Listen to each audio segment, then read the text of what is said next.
money down, you come with conniving morning. Then you had your pocket full, in a bill tell me morning. Now because you money down, you hustle for tell me morning. Yes, morning, neighbor. Morning, neighbor, morning. Morning, neighbor, morning. Morning, I don't want you conniving morning. Neighbor, neighbor, joker. Neighbor, neighbor, joker. Neighbor, neighbor, joker. That's all the money that me work for. A 2 pound note and a guilder piece. A 2 pound note and a guilder piece. A 2 pound note and a guilder piece. This is all the money that me work for. I said morning, neighbor. Money, neighbor, money. Money, neighbor, money. Money, I don't want you conniving money. Oh, Joseph.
for Buxtonian Morning Time.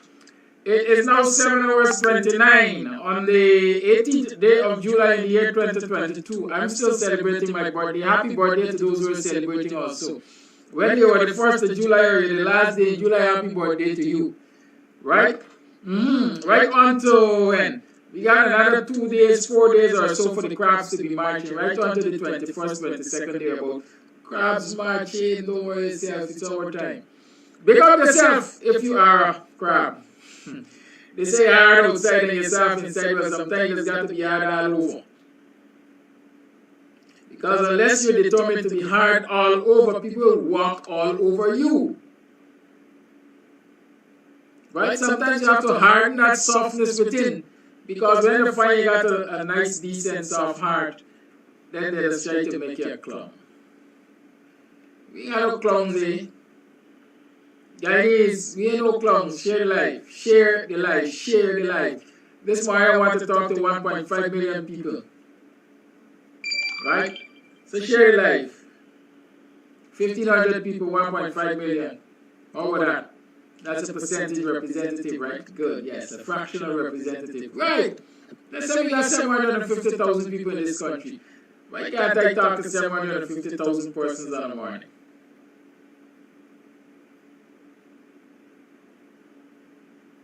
Abla, welcome. God loves you. Abla Ilom. Abla Elom. She has an African name. Is it a Khan base? Is it what? Kishwaili? What is it? Right? Yeah, we got things to do. We got things to do, and we got to do it. What are some of the things we got to do? We got to continue to call out this wicked and nasty set of people we call government. Because more and more, when we go around this place and we look around, we see the disparity in the quality of life being lived by some of our people. And when you see that disparity, if you have a fair bone in your body, then with all rights you're supposed to speak out against it. Right? Speak out against it. Last Friday, if you listen to the rebroadcast, I was talking about some waste men and women masquerading as Afrocentric, being a part of this nasty, stinking, dirty cabal, called themselves government. What have man get manners, no? Right? And this week I know we're going to continue to have that discussion because me story don't done so. Old people say it's like you drink water after harsh. Right? You ever hear old people say so? It's like you drink water after harsh. Yeah. Sometimes you gotta drink water after harsh because the reality is some things you don't just fight and put down. You can't fight and put down. If you fight and put down, then you defeat yourself, you defeat your purpose. Take for example those over the Guyana Public Service Cooperative Credit Union, Karen Van Slightman and others. Yeah, good morning. Has anybody been following up that Guyana Public Service Credit Union matter? Today is the 18th of July. As far as I remember, the special general meetings or special members meeting was supposed to be held already. According to the notice issued at the hand of then acting chairperson Mentor. That meeting has not been held, but I don't hear anybody making a fuss about it. I know there is a matter in court. There's a matter in court. And among the remedies sought by that application to the court is the validation of that notice issued by Mentor. But I am not hearing, I haven't gotten any follow-up. Let me be honest, I didn't call Mentor, I didn't call Trevor Bell, I didn't call Karen Van Slightman, I didn't call anybody at the Guyana Public Service Cooperative Credit Union to find out anything. Since this is public business, I think they owe it to the members of the Co-op Credit Union to keep them aware of what is happening. Share the life, please and thanks. Please and thank you. Share the life. We're going from 1 million today, 1.5 million. Go ahead. Share the life. Right? And since there is no update in the news, I need to ask, what is happening over the Guyana Public Service Cooperative Credit Union? Why has a special general meeting not been held? Why is it not being held? When is it likely to be held? What is the situation with the approach to the courts?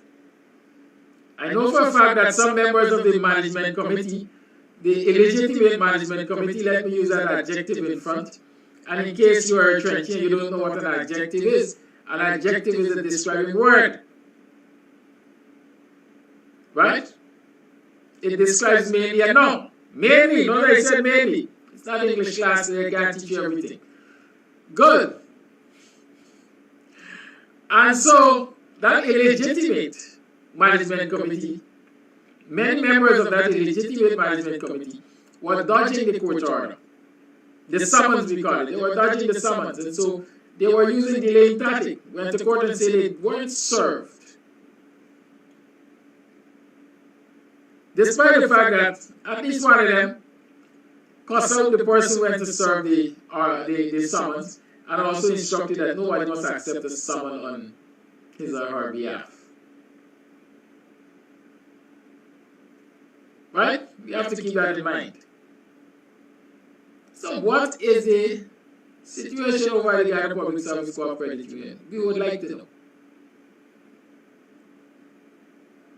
What I can tell you is that while senior counsels and law firms are retained by the Guyana Public Service Cooperative Credit Union for legal services, junior lawyers are being hired by this illegitimate cabal, this illegitimate committee of management, to represent the Guyana Public Service Cooperative Credit Union in court.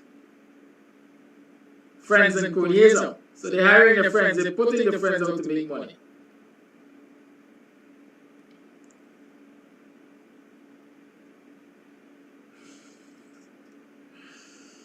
Sometimes I can't help being distracted. Sheriff, why are you checking me out?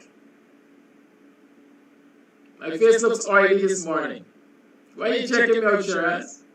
You're here for information, not to admire, not the... Yeah, you are not to be admiring me, sir. Right? If I look bad this morning because the face shiny, you should be glad, because then I may not present a threat to you. Don't do it.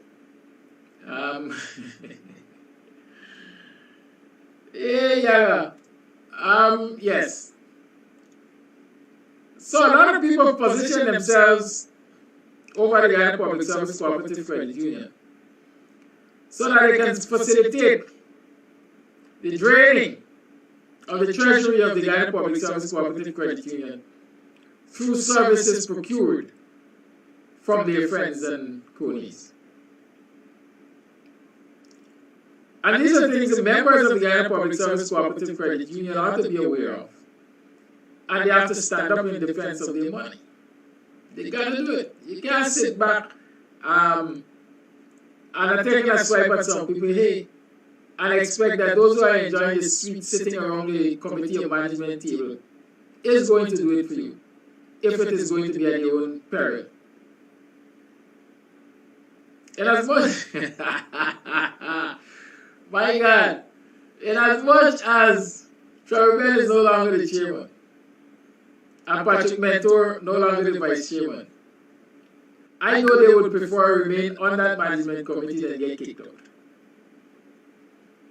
And so you can't expect them to put their management committee positions at risk by fighting tooth and nail for you. They have to go with the flow. I guarantee you they have to go with the flow. I can tell you they have to go with the flow. It is you, the membership of the Cooperative Credit Union, who must stand up and defend what is yours. Put pressure on them so that they can put pressure on whoever else is doing nonsense. Bradley McKenzie, you should not for me by. You know foreign language. Well, I know too. I know English and I know Creolese. Buenos dias, compañero. Yes. Right? I only know Spanish, English and Portuguese. So don't come show off for me. The same black man with education like show off. Yeah, so as we say to the man, share the life. Come on, man. We ain't nowhere close to where we want to be. Come on, share the life. Right? So you are going to stand and defend what is rightfully yours. Special boss fight. By the time that matter is finished in court, you might be surprised to know that the Guyana Public Service Co-op Credit Union is hundreds of millions of dollars poorer than when it was wrestled away from Trevor Ben and Patrick Mentor, among others. Trust me.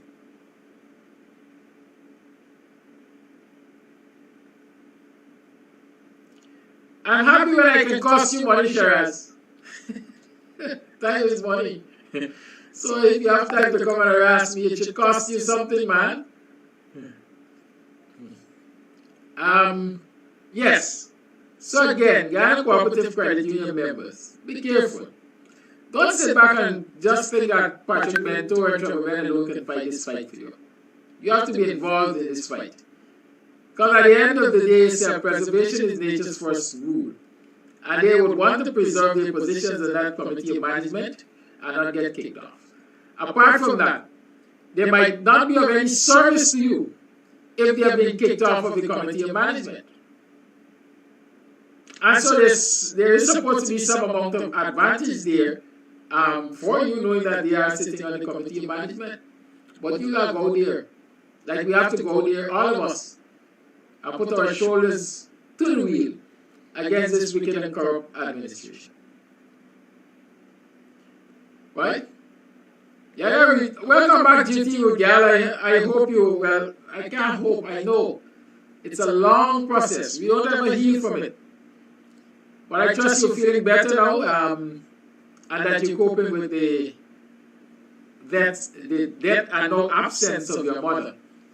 Because I didn't mind your business, but I rather suspect it was the two of you. The two of you are living together, and so now you got an empty house. Maybe you can invite me over.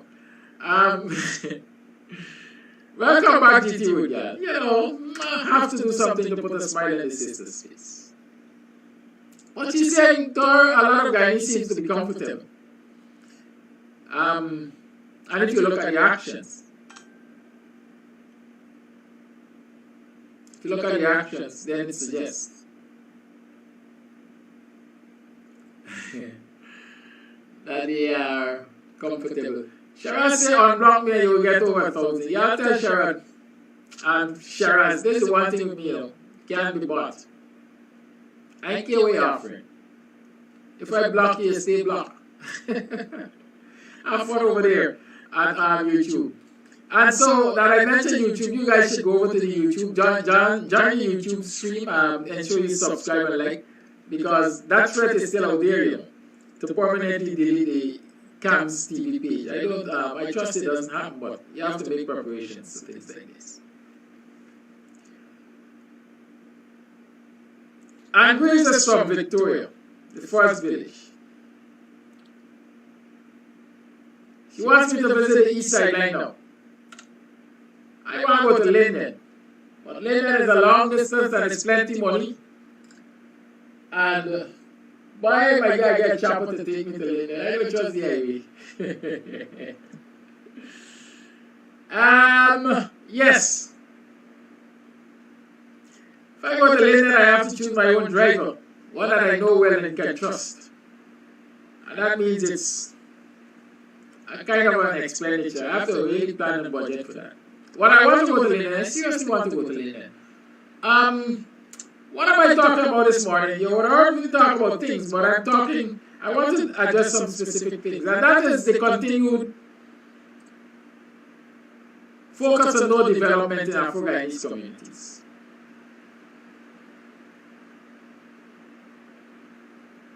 Understand me?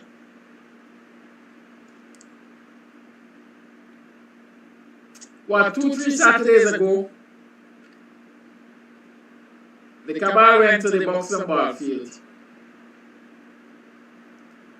Notwithstanding the fact that they busted a number of people, 2 or 3, 3 or 4, at least 3 30-seater buses to populate the ground there. There's some people who went. There's some people who went to see what they can get. You will always have in society the needy and the need some or need full. Let me explain that. In society, you will always have those who are really and truly needy. And because of their state of neediness, once an opportunity presents itself for them to get some freebies, some support, some assistance, they will go. And so I'm sure there were many of those persons who went to the Buxton front there, trying to see what help they can get genuinely. And then there are those who are needsome or needful. They got enough, but they always want.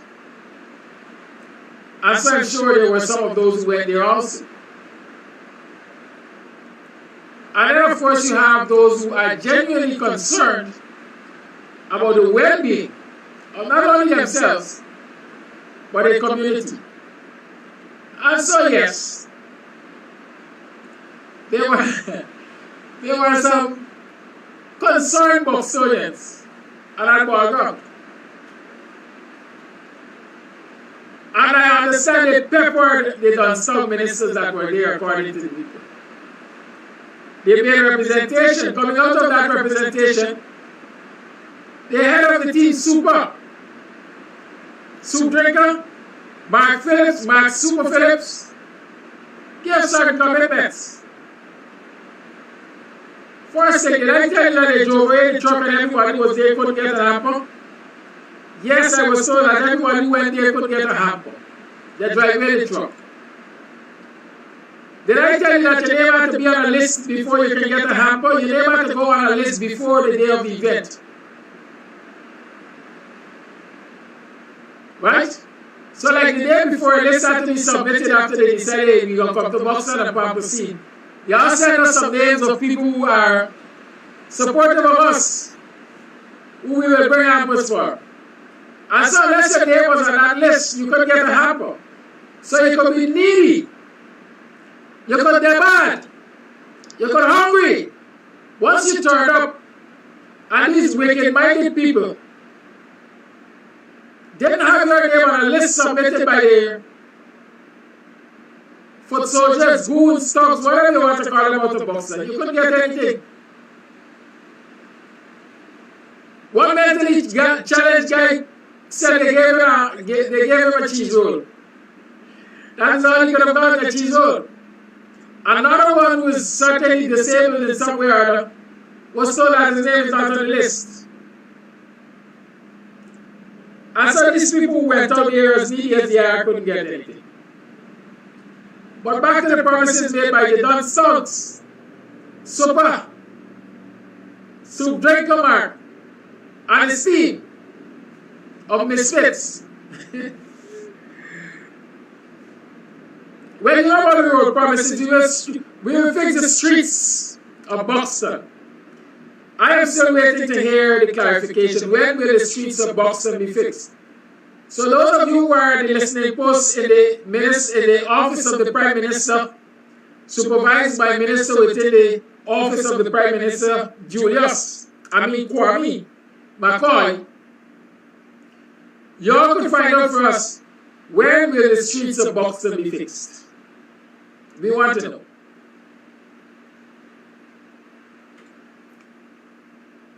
That was one promise, not fulfilled as yet.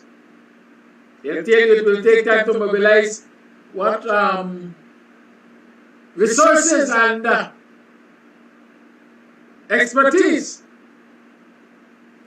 But it was also another promise that was made by Super. I understand some of the young women went there and they plead their case. Listen, we are single parent women. We want help to start businesses. We want help to expand businesses. We want help to manage businesses. We want to know how. Super said, don't fret yourself, man. We're going to host a small business meeting for you guys on the 12th of July. It was supposed to be on my birthday according to my information last Tuesday. And so I understand a whole host of women, especially, I guess they got up cooked early because they had to go out, do all their chores, did all their chores early, and went to the Tipperary Hall, Buxton, in anticipation of this small business meeting, which was supposed to happen somewhere between 2 and some other time. So they went up there in their numbers, only to be told, well, not only to be told, only to wind up holding Laura. Yeah, they went up there, they all would. Because Super Night and Steve didn't turn up, they did not keep the date.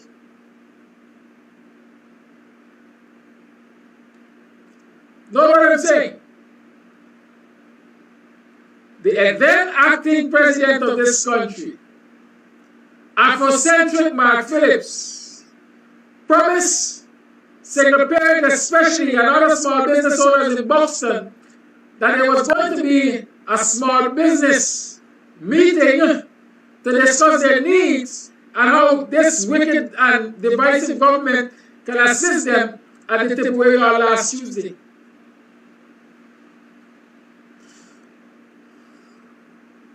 And so the folks turned up. But what did they mean when they turned up? A closed Tipperary Hall. Not even a single representative of this cabal or the soup drinker, the Afrocentric soup drinker, to say, well, we are sorry. We have to cancel or postpone this meeting because of XYZ. Not a single representative of Super has spoken to any of these young people to say, well, here, we just couldn't make it. XYZ. And so we have to treat it for just what it was. A fair promise. A promise is a comfort to a fool. And so the PPP sees all of the folks that went up there to talk to them on their issues as fools.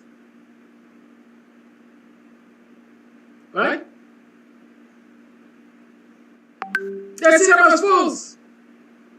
And that is what we consistently try to say to our folks. They will come and they will dangle things in front of you.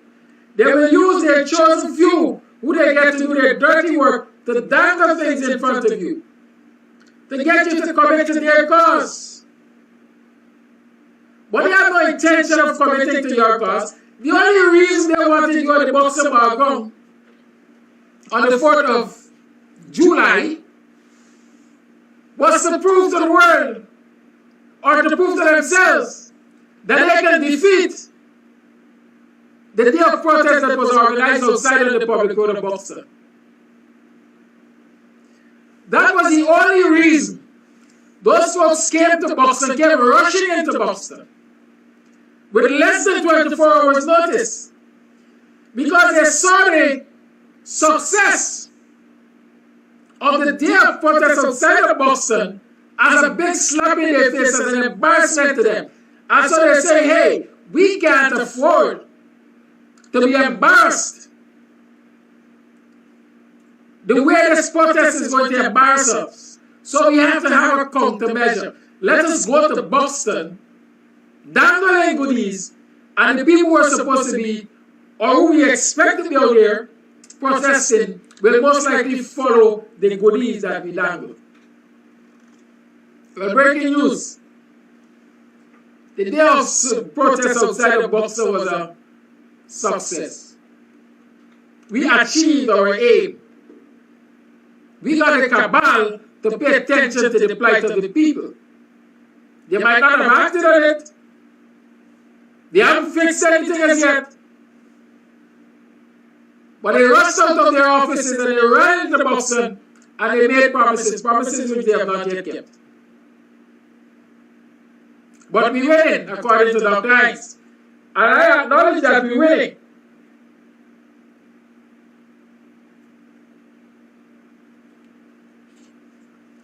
Because the fact that we can get them to leave the comforts of their offices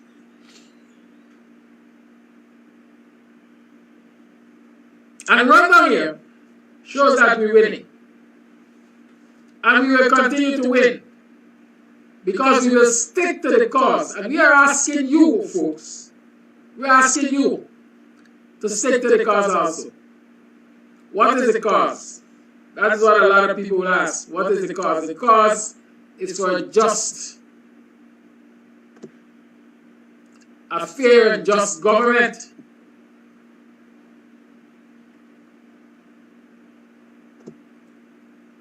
A fair and equal distribution of all the resources of this country to all the people of this country. That's what we're asking. And I know for a fact that unless we are prepared to fight for it, we ain't got nothing to get. Over the weekend, I happen to be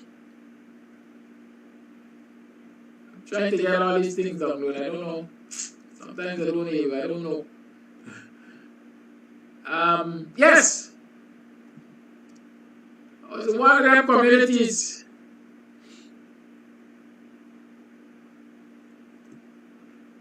that is supportive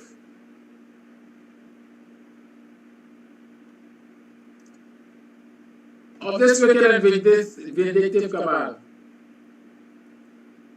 I want to show you something.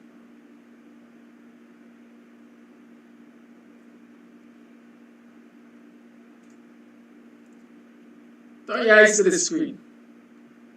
I hope I got it here. It's showing them morning. Look at that.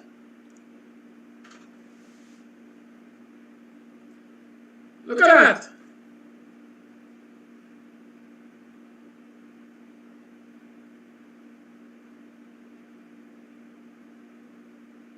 Y'all notice that?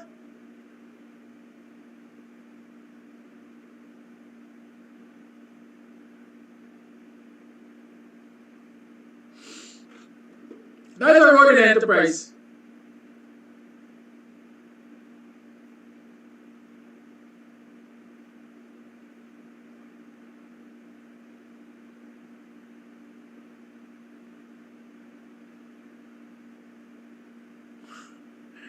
Yeah. That's a road in Enterprise.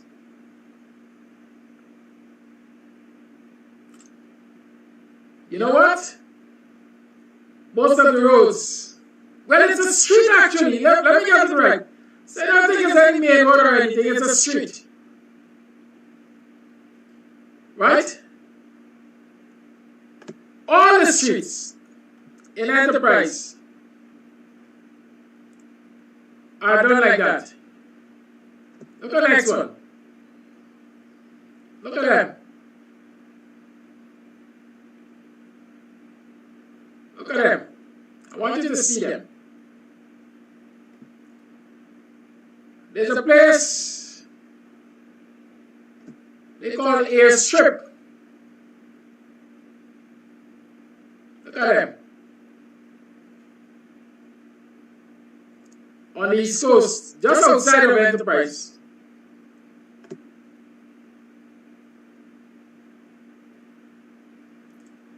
They call that place Airstrip.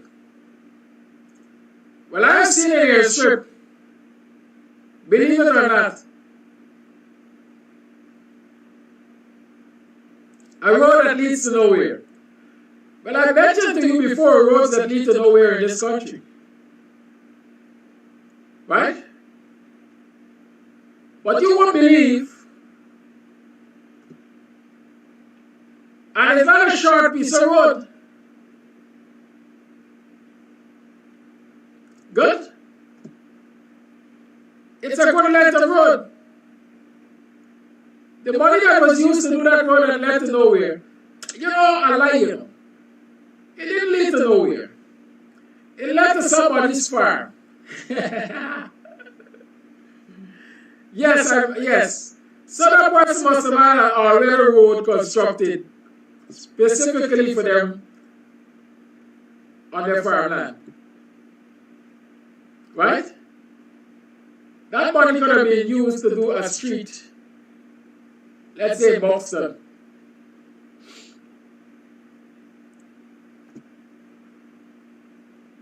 or Victoria, or Access Road Melanie, or a section of Victoria West Side Line. Y'all notice? Note the quality of the streets. All completed with sleeping policemen and stuff like that. Take note.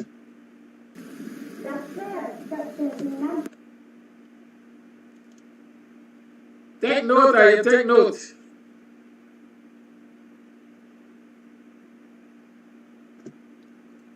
Right? The reality I'm trying to point out here is that while these so-called Afrocentric banners come into your community and making you promises and insulting your intelligence, because like it or not, what Mark Phillips and his team came to Buxton and did was insult the intelligence of those people who went to the ball field here. As a matter of fact, when I said insult their intelligence, I smiled. Because a lot of people were questioning the intelligence of the people who went there. Right? But like I explained earlier, there were different categories of people who went. They went for different reasons. But all of their intelligence were insulted. Why? Because if those who went to make genuine representation, one would say, should have been smart enough, should be intelligent enough to know that they're wasting time going to talk to the PPP about developing Buxton or any other black community, the infrastructure. Because they simply have no intention of doing it in a timely manner. Even if they commit to do it, it will not be done in a timely manner. As long as they could hold that promise out there as a tool of keeping the people silent, they are comfortable with that. I've been using analogies like this. I started Friday. It's like a child is crying because mommy is going out.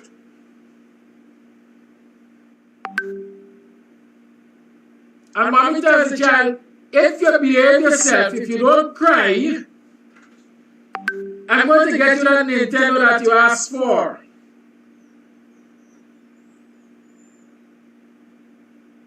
And the child stops crying and mommy goes out and comes back. And the child asks for the Nintendo, but I didn't tell you to bring it when I come in. I said I will get you the Nintendo if you behave yourself. And so you behave yourself or you're going to get no Nintendo. And for as long as it's humanly possible, this wicked administration will use that promise. We say we are going to do your streets. But we're working on securing resources and so on to do your streets. Be quiet. And so as long as we are prepared to be quiet, as long as people are prepared to be quiet, they're not going to get timely action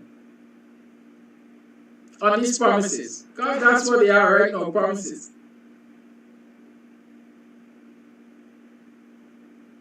But I show you these images because I want you to recognize that while all of your internal streets and dams are bad, and when I say all of your, I'm talking about Afro-Guyanese communities. And there's some Indo-Guyanese communities which have the same problem. While all of your internal streets are bad,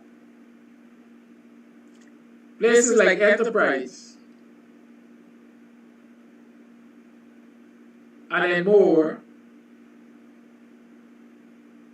and Airstrip, and Better Hope, and Lusignan, and even Triumph, some sections, are being well taken care of.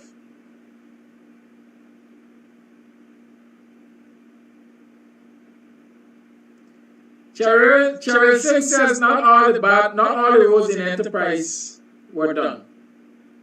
If I can show the bad roads. Cheryl Singh, the bad roads in Enterprise are considered good roads to Buxton.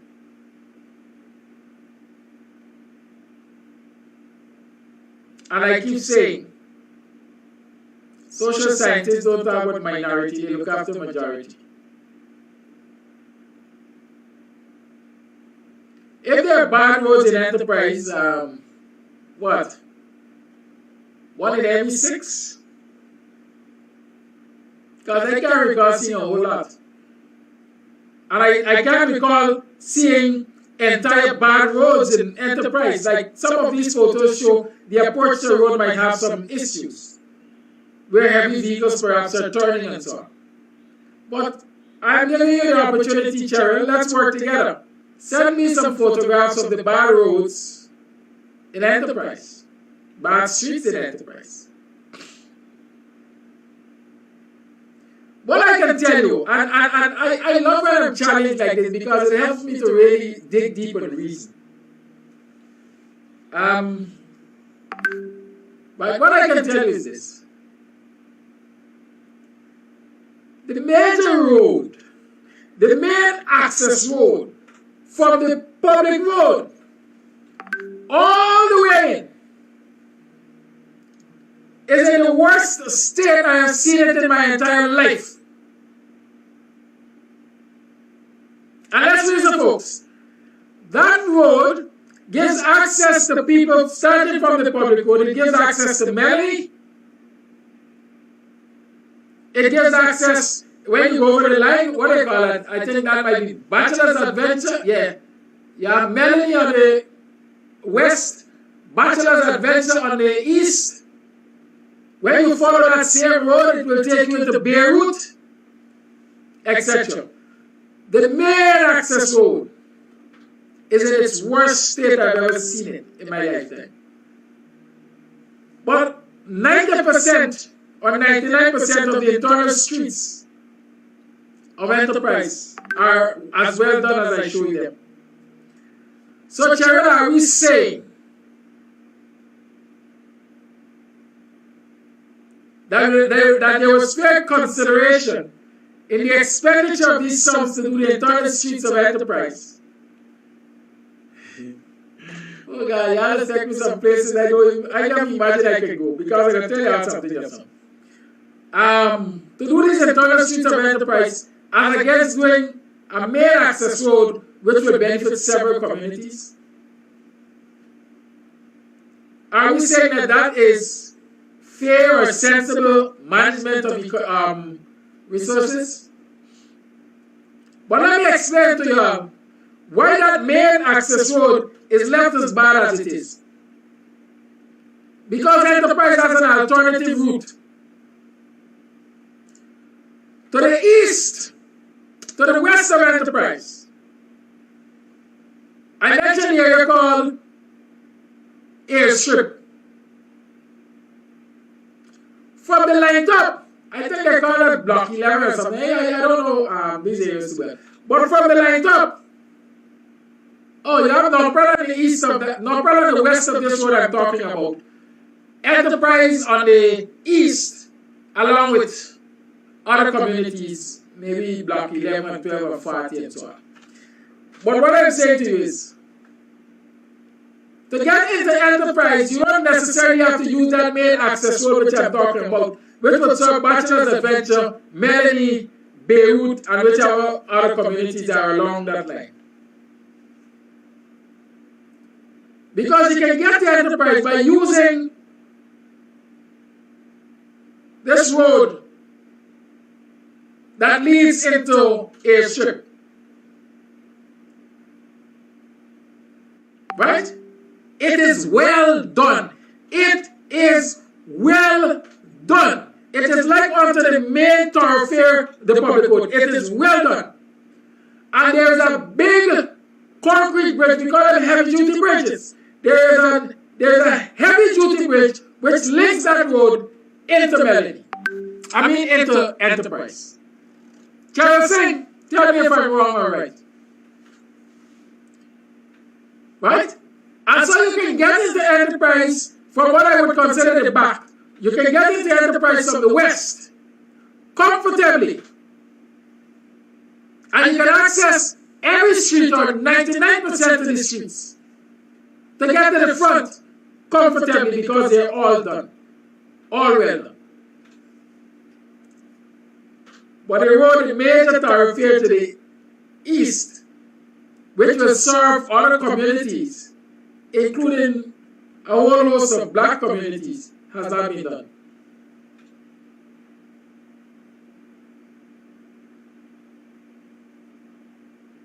Am I wrong? Carol Singh, I challenge you to challenge me. Right? When we sometimes we quick to jump to defend what is ours or what we are benefiting from. But sometimes we have to take a step back and put our feet in the other people's shoes and see where it's pinching.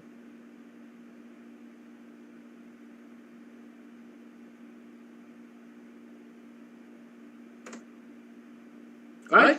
See where it's pinching.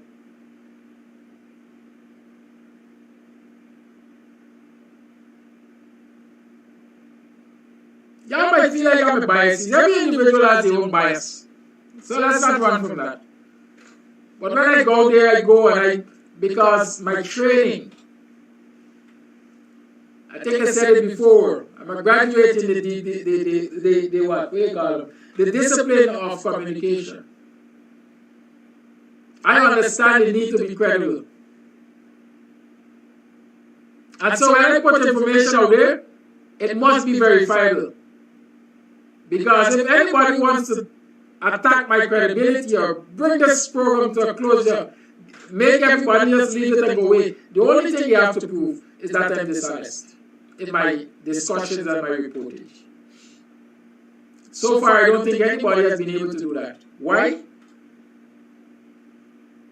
Because I work diligently to bring credible information. I have the photos are there. Every community will expect every community to have a few bad streets. And in most cases, when you will have a few bad streets in most communities, and which are the streets you will find bad in most communities? The streets further from the front of the community. Because why? As communities become occupied, people are doing expansion to go deeper in. And so you'll find more heavy-duty machinery traversing those last streets and so on and so forth, because people are constructing in those areas and so on. But when you have a community from front to back, every single street is bad. It says that no development is taking place. None. And that is what I'm highlighting. When folks like Mark Phillips and Ejel and them walking around this country and telling people but they're focusing on development. Development where? You're not really seeing a photograph of the Indian national, African national, Guyana or Nigerian, whatever he was. With a caption that says, I like this president because he is committed to one Guyana and ensuring that your wealth is used fairly and equally for every citizen. We have to address that. Because the reality is, it's not practical. It's not happening here. It is not happening here. You know why I like myself? And why y'all like me? I take my time to do my work. You heard me mention the walkthrough that the fat guy was doing at the Sheriff Medical, Sheriff Public Hospital or whatever they call it. When I saw that, the first thing I asked myself, or the first thing I thought, this may very well be the reason behind the people of Region 3 receiving the worst medical care, perhaps in a lifetime, under this PPPC government. You ask anybody about the West Demerara Regional Hospital, and they will tell you it is one of the worst places to go for health care. The treatment you get there and so on. They never got drugs, the doctors never on duty and so on and so forth. Is that coincident? Is it coincidental? Or is it people being prepared mentally to go and support Sheriff Medical, Sheriff General Hospital, or Regional Hospital, or Public Hospital, what they call it? That's where my analysis goes. It is not always what you see on the face. You gotta go deeper sometimes. So Mark Phillips, super. Buxton people waiting for you to come and host this small business meeting. They feel disrespected. As a matter of fact, not only were they expecting you to come on Tuesday, but when you didn't turn up on Tuesday, they got word that you were going to come on Saturday. And they turned up on Saturday too, only to be further disrespected. In other words, you are making them a club. I want black people across this country, Afro-Guyanese, Africans across this country to recognize that the PPP is out to make you have some clubs. Right?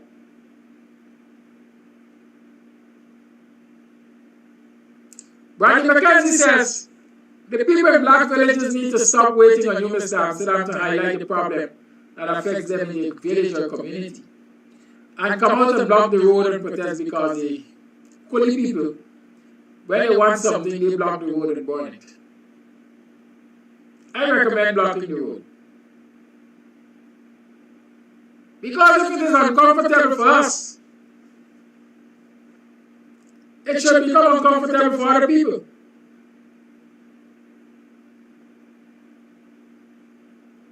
And so if the wheels of industry and commerce can only turn if people can commute, if people can move from one place to another, if goods can move from one place to another. Because the moving of goods from one place to another, people from one place to another ensures that you have services being provided and goods being provided, goods and services being provided. And it means therefore that that stretch of road which passes through your community, which is well done, Buxton Public Road, that stretch of road has commercial value to Buxtonians. That stretch of road has commercial value to Guyanese, to the government. That stretch of road contributes to rates and taxes to the government coffers. And if some of that rates and taxes which our village is generating through that stretch of road cannot be used to help to fix internal roads in our village, then we should damn block it. Then we should block it. Sounds like a plan. I am sure I read in my previous life where roads passing through certain communities in the United States and perhaps Canada and more developed parts of the world, if you want to call it that. It is the local authorities who collect the financial benefits through tolls and so on for those roads. And so for every 10-ton truck that passes between Buxton, Friendship and Annandale, you have to pay a toll at Buxton. And so the financial benefit comes to Buxton so they can fix their problems. It doesn't happen in Guyana. But those very trucks are paying taxes and duties and all kinds of things to central government. But are we receiving any benefit from central government as a result of that? You know what the Lane toll gate and so on. It's an example like that. So yes, I agree. Communities on the East Coast should contemplate blocking their roads to draw attention to the state of disrepair of their internal streets. Then here would, I don't know why you're not seeing Cheryl's comments, but Cheryl is on YouTube. That is why. I'm getting the benefit of seeing both comments on YouTube and Facebook. I don't know if you are getting the same benefit, but I'm getting the benefit of seeing both comments because of the software I'm broadcasting. Right? That's the whole story. Nicola Jackson morning, y'all, how you do? You have a good night and weekend? Y'all welcome Nicola. I'm sure she is a newbie. I saw her name for the first time Saturday evening, I'm sure. Unless it's somebody disguising. Anyways, it is 20 minutes past the 8 o'clock hour. We can open up the lines. And why don't you call me Cheryl Singh? Let's talk about what's happening in Enterprise and surrounding areas that is not happening in other parts of Guyana, especially Afro-Guyanese communities. We must have conversations, and honest conversations. Y'all must tell me if y'all agree with the things that this government is doing, despite the fact that you're the beneficiaries of them and so on. Those are the kind of conversations that we would like to have. Lines are open. 622-5933 is the number to call. BUXTONIAN morning time, talk the thing. I hear a sound. Call it live, good morning.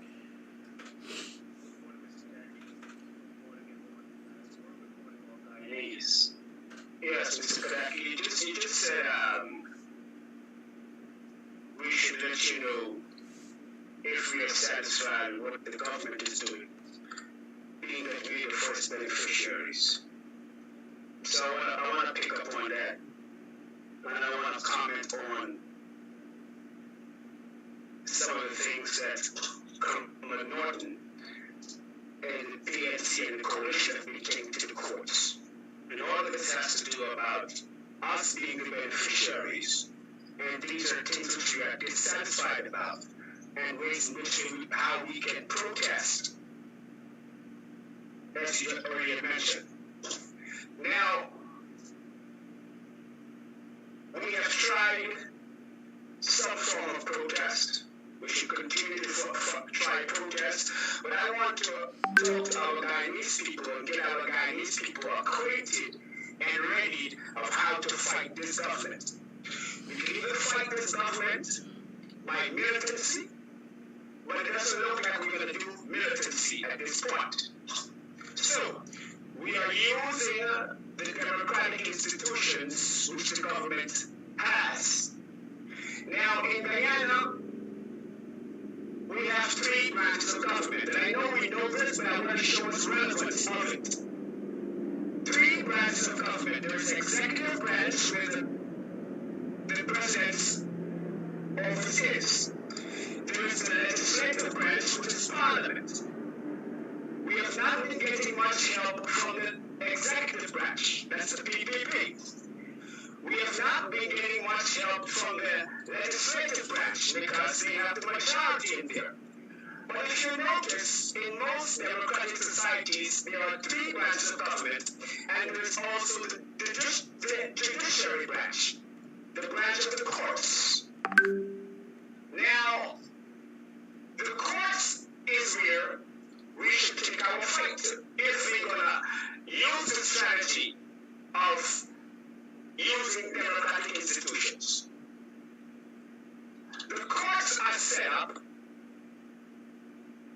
in a way that the president does not control the courts, or the executive branch does not control the courts the way they control the police, or the way they control local government. So how can we fight this government, being that this government has been violating our constitutional laws on a daily basis? We take them is kind of simple. We've heard that over and over in the show. Take them to the court. Now, with regards to election petitions, I want to say this topic.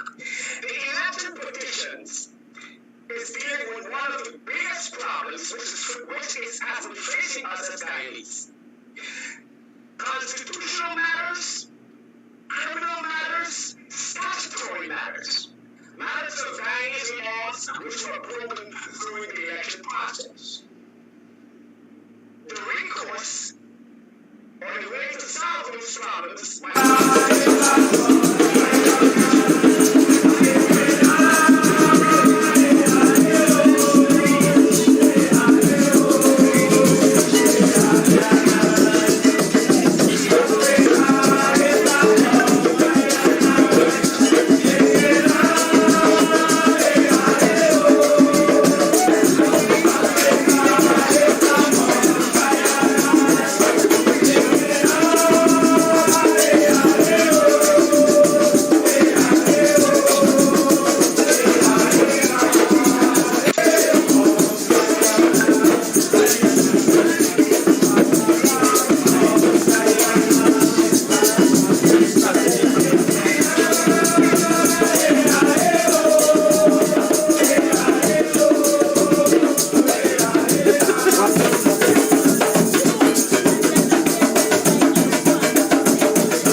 No night in Zion, there is no night there. Morning, neighbor, morning. Welcome to another program of Buxtonian Morning Time. I'm your host, Kiraki Amsterdam. It is now 7 hours 18 on the 19th day of July in the year 2022. Welcome. If you're celebrating a birthday, congratulations to you on your birth anniversary. May you live to see many, many more. May you live your best life yet. May you be energized to face the fight. Because it is a fight indeed, a fight of good over evil, a fight of survival of the fittest, they might say. But a fight for nationhood and a fight for equality, a fight for right, a fight for dignity.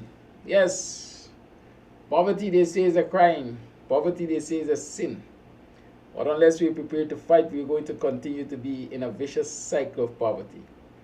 We are poor now, or they strive to make us poor now.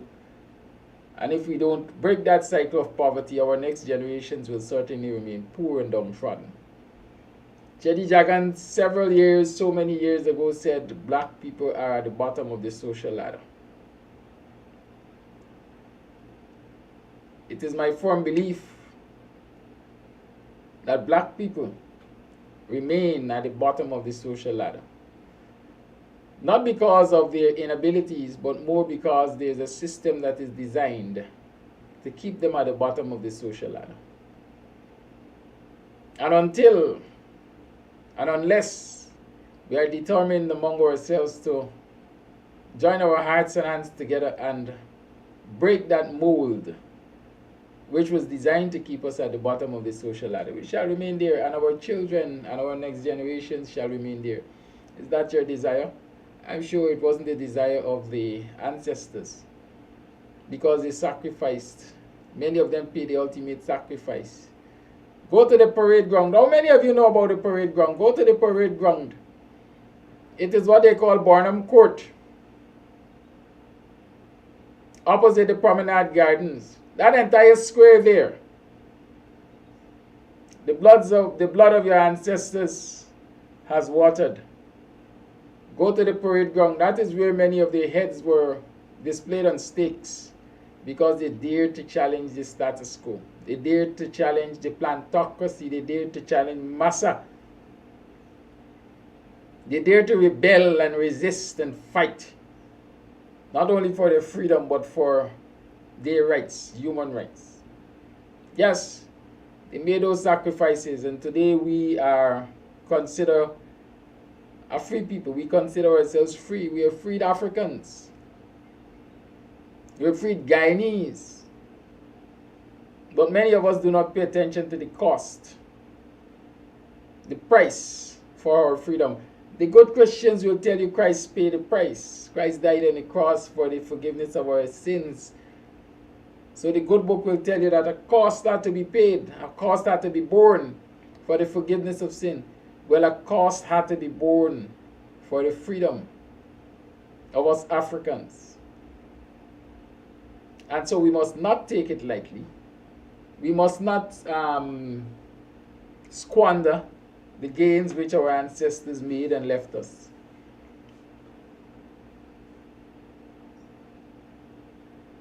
It was one of us freed Africans who, along with the descendants of Indians, Chedi Jagan, who fought for independence. It was one of us freed Africans, the ancestors, the offspring of freed Africans, who led this nation into independence and laid the foundation for growth and development despite all the challenges. It was one of us who made this country a Republican country, a republic. And so in this hour, we must recognize the gains, we must recognize the sacrifices. Despite the fact they try to demonize us, we must recognize that we were first kings and queens, and we shall remain kings and queens and fight the good fight. Morning, welcome to another program of Buxtonian Morning Time. On the 19th day of July, it's Tuesday. On Tuesdays, we usually have the good brother and friend, Winston Jordan, former finance minister, in the house. I saw them pillorying yesterday. They ambushed him. They double banked him. But 40 did on Globespan 24/7. And he fought a good fight. A good fight he fought. While some people fight with innuendos and so on, he was fighting with facts. Winston Jordan, my brother, good morning. Welcome to the program. Good morning, my brother. How you doing? Hi there, bye. Hi there. I saw you took a step in faith yesterday, and I don't know if it was a yesterday's program, but you appeared on Globespan 24/7. Last night, it was a program last night. They had asked me a while back, since 2020, late 2020, they had approached me to appear, and I declined for reasons that we can discuss. But they made another plea last week, and I accepted, because I feel every opportunity to tell our story, we should take it rather than shine away from it. And every opportunity to tell that story lucidly, clearly, fearlessly, and so forth must be taken. Because notwithstanding what you preconceive as to the program, its sponsors, presenters, and whatnot, I think you can go there and like Hagler, decide that the referee is not going to decide the fight. The two people in the ring will decide it. And I'm happy that you watched it. And what was your verdict? Well, I said I'm by double bank you, but you represented yourself well. Exactly. While they were fighting with innuendos, you were fighting with facts and figures. Exactly. And that is what I said to them, right? That's what I said to them. Don't come here with innuendo, propaganda, propagating propaganda, and so on. Bring facts and we could argue on facts. It is hard to beat facts. Right? It is easy to accept, especially by the gullible. propaganda, anecdotes, and all these kinds of things that we have been treated to for a long while. But as you said, the struggle has never been easy. And we just got to continue marching on. It's a pity that one of the challenges we have as, we African Guyanese, one of the challenges that we have is that unity seems to be a very elusive concept. Okay, we can talk how much we want about unity, strength, and all these kind of things, but that has been a very elusive concept, and part of the challenges we have is that we're not united as a people, and ultimately lack of that unity is partly responsible. Yes, I agree with you that when you said just now, the system is partly responsible for our station in life, but also it's we as a people, and that lack of unity, that sense of purpose that we lack, and that keeps pressing us down. You know, we ask for the white man to take his foot off of our necks and so forth, but when we do that, are we asking for it to be replaced by the brown man, by the person who looks like us, and so forth? So when we ask for freedom, we must cherish that freedom. You know, we must guard it zealously. You know, we must die for our freedom. You know, but too many of us are succumbing. Too many of us are succumbing to the easy ways and to the frivolous ways and the peanuts ways and so forth. You know, look at the rearguard action we have to put up to try to get people to understand the meaning of emancipation. Try to get people to understand that in celebrating, right, we have to celebrate what our ancestors went through and the fight, and didn't give up the fight, but instead we now throwing it away. Others are invading the space with couple free beers and so forth, invading that space, making you forget completely your history, because a people without history is a people that are easy to dominate. It's a people that are going nowhere, easy to dominate, and easy to re-enslave. You know, so that would be my my word this morning. As I said, I will go on any program. Well, let me qualify that. I will go on programs where I can tell the story of me as an individual, tell the story of my ancestors, tell the story of our time in the 5 years that we were there. You know, because it seems that many of us seem ashamed to tell that story, or seem to cover to tell that story. And I congratulate you for doing that ever so often on your program to remind people. You know, today you hear people come up to you and say, "Oh, the coalition did a good job." You know, we didn't hear that when we were from many people when we were in power. We didn't hear that. And for those even who benefit immensely from the coalition being in power, you know, they comfortably switch to the other side just for filthy lucre. But we must deal with everybody. We mustn't just condone them. We must try to bring them back into the fold. You know, us as a people is going to be very hard. But as I said, our forefathers and our foremothers and everybody struggled to bring us where we are, and we have to continue the struggle. The struggle will never end. It may get better, it may get easier, but for us as a people, it's getting hard. So that is my few words. Could I give the opening round? Well, thank you for that. As we observe what's happening around us, I want to take you to places that you generally don't go. You're the money man. But sometimes we have to come out from our quote-unquote comfort zone and go into other areas. Last week we saw there was protests in Sri Lanka. Yesterday protests broke out in neighboring Suriname. And the issues are not dissimilar to those faced in Guyana. We're talking about cost of living. We're talking about government scandals.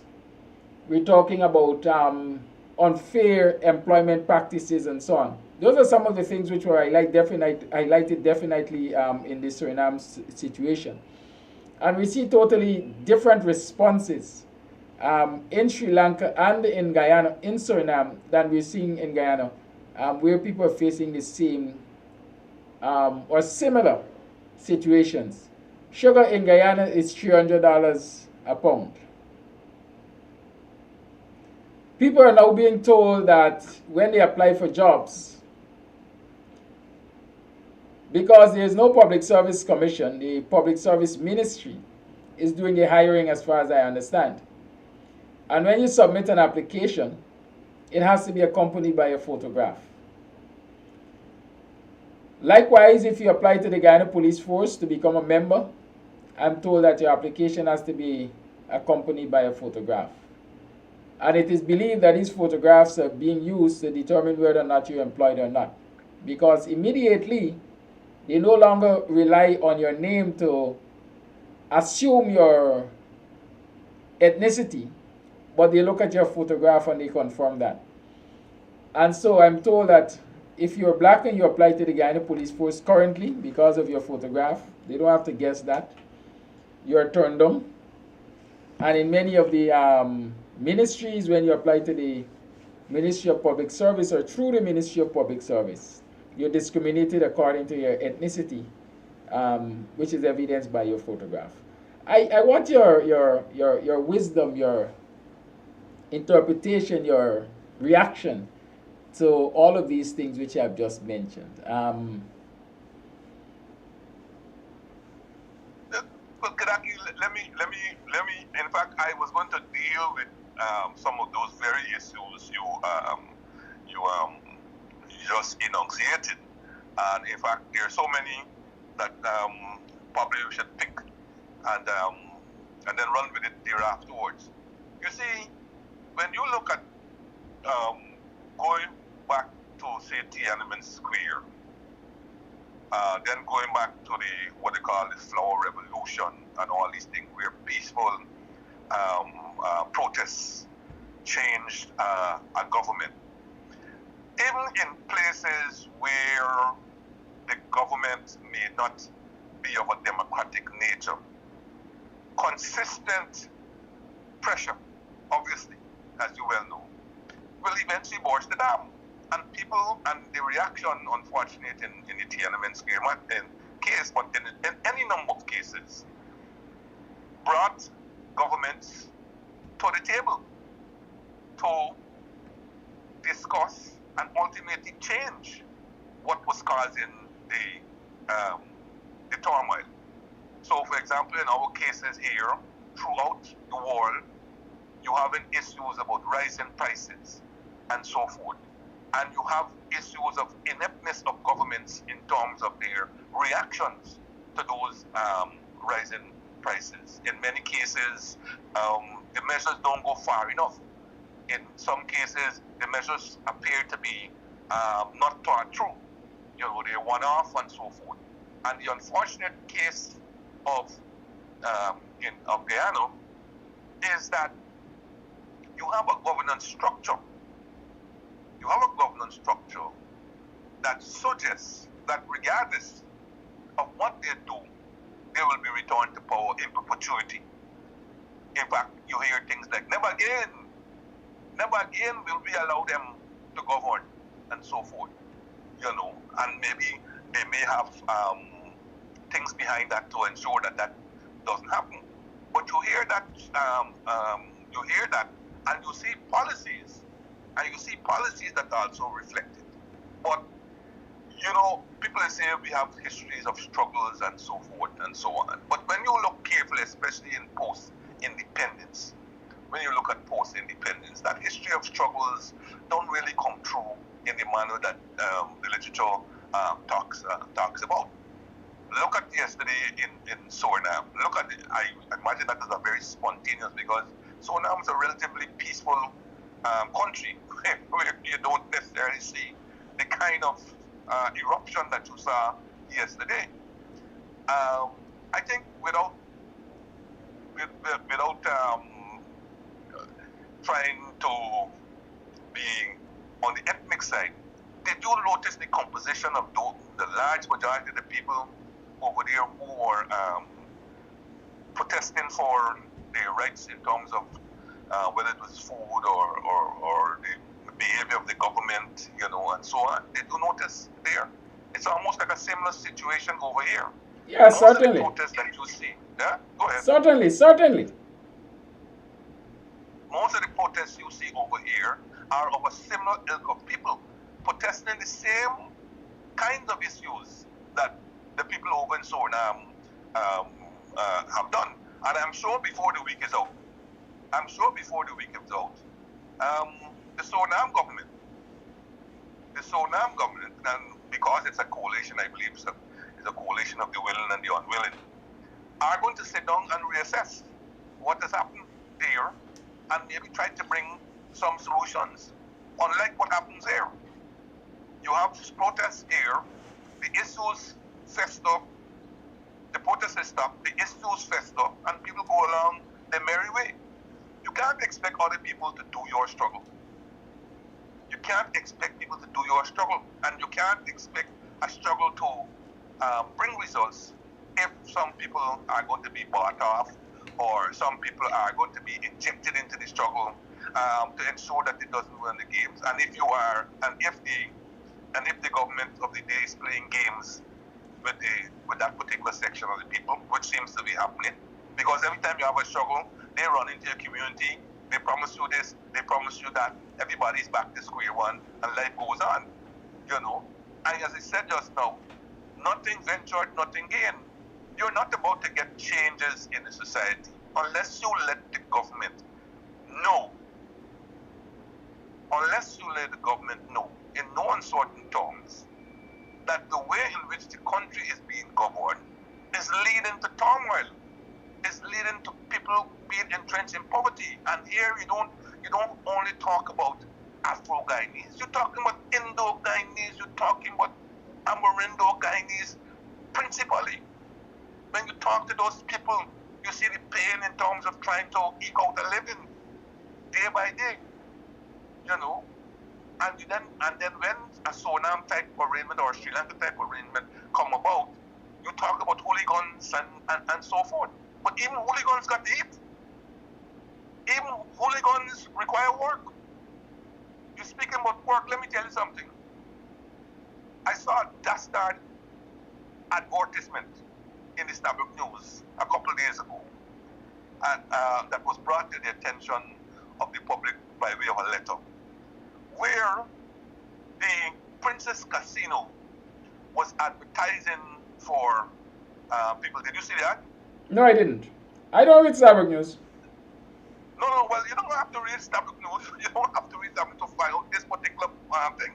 The ad was requesting Latinos, the employment of Latinos.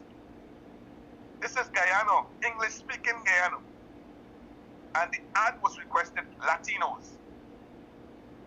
Apparently somebody drew to the attention of Ministry of Labor. The Ministry of Labor wrote the Princess Hotel telling them, hey, you're violating the law.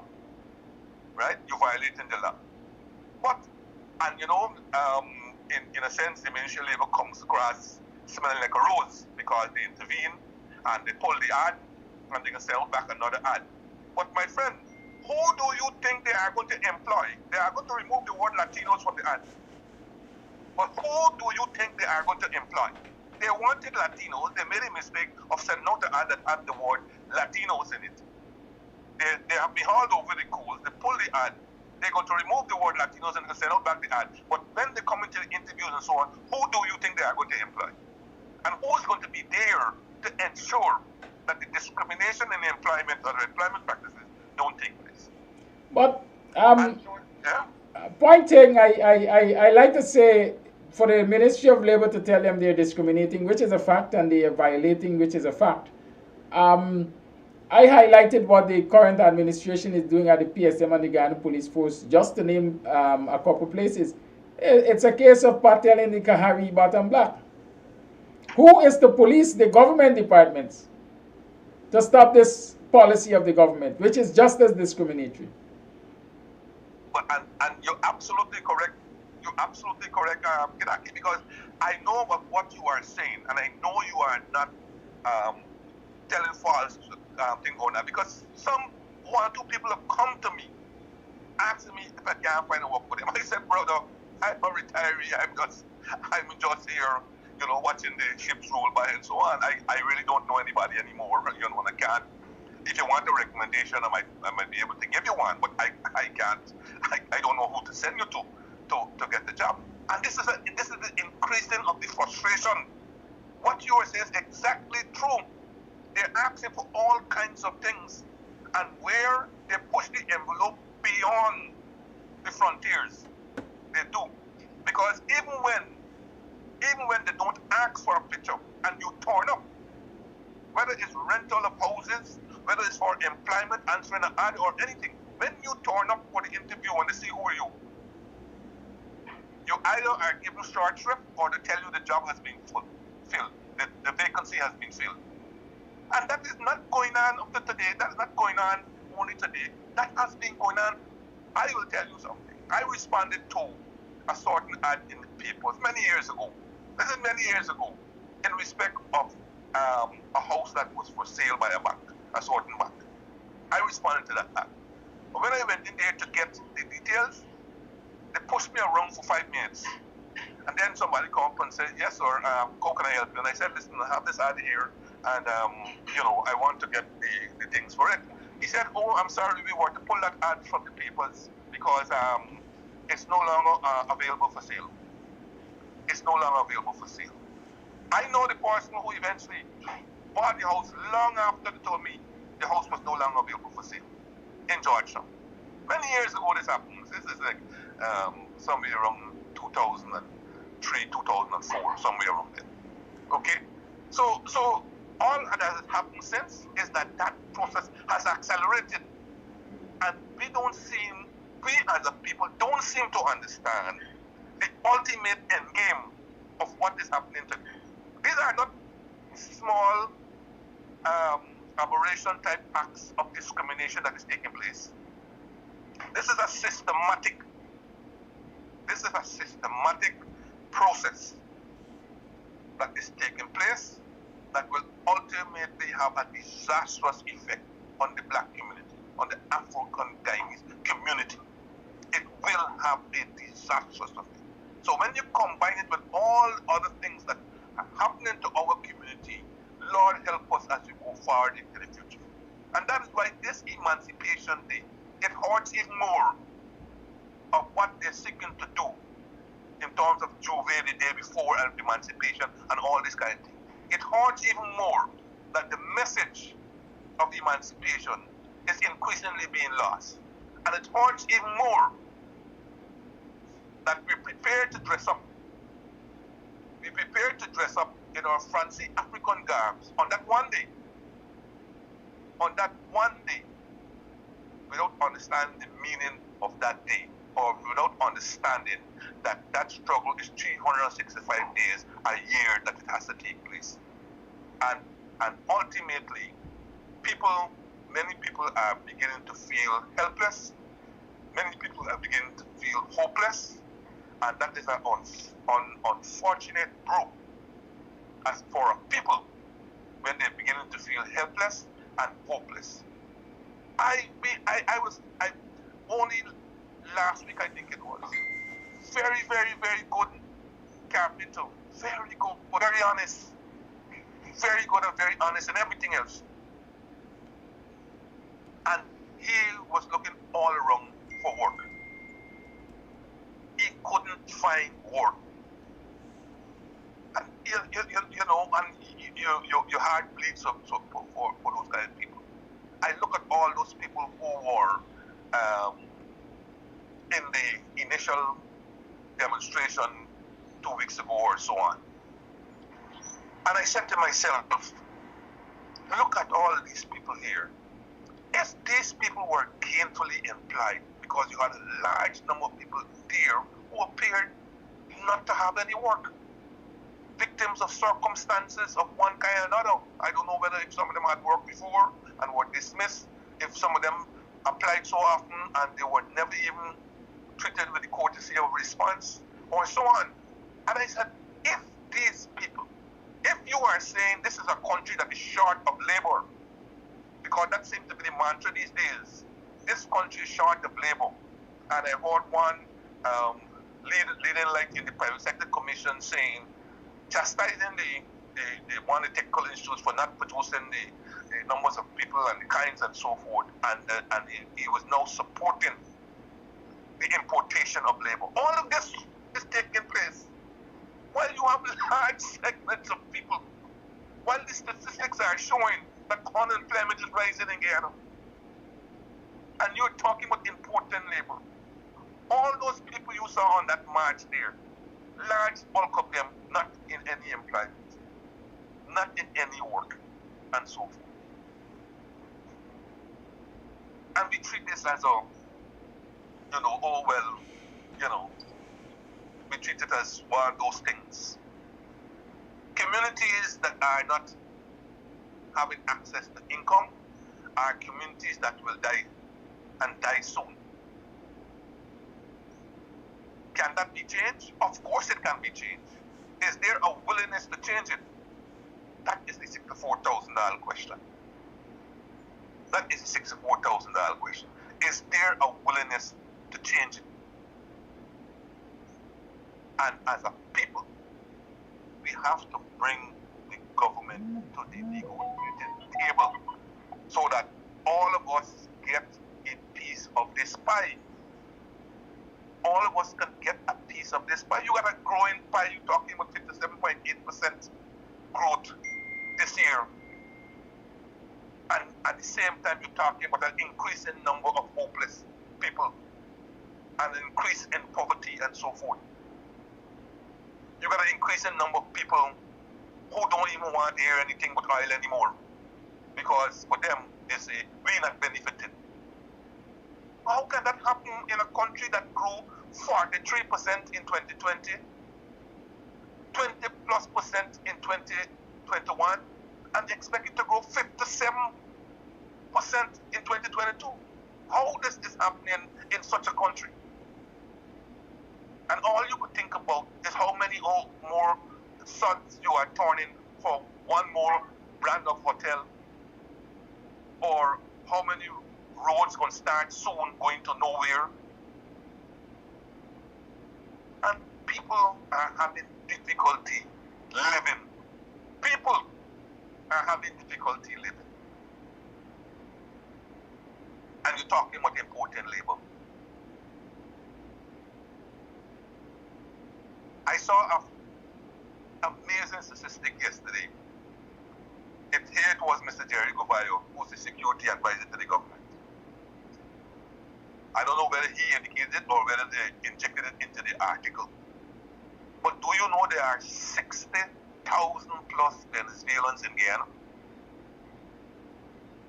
Do you know that? Well, I know the numbers are big. And I'm even surprised that it is just 60,000 plus. I used to think that there's much, much more.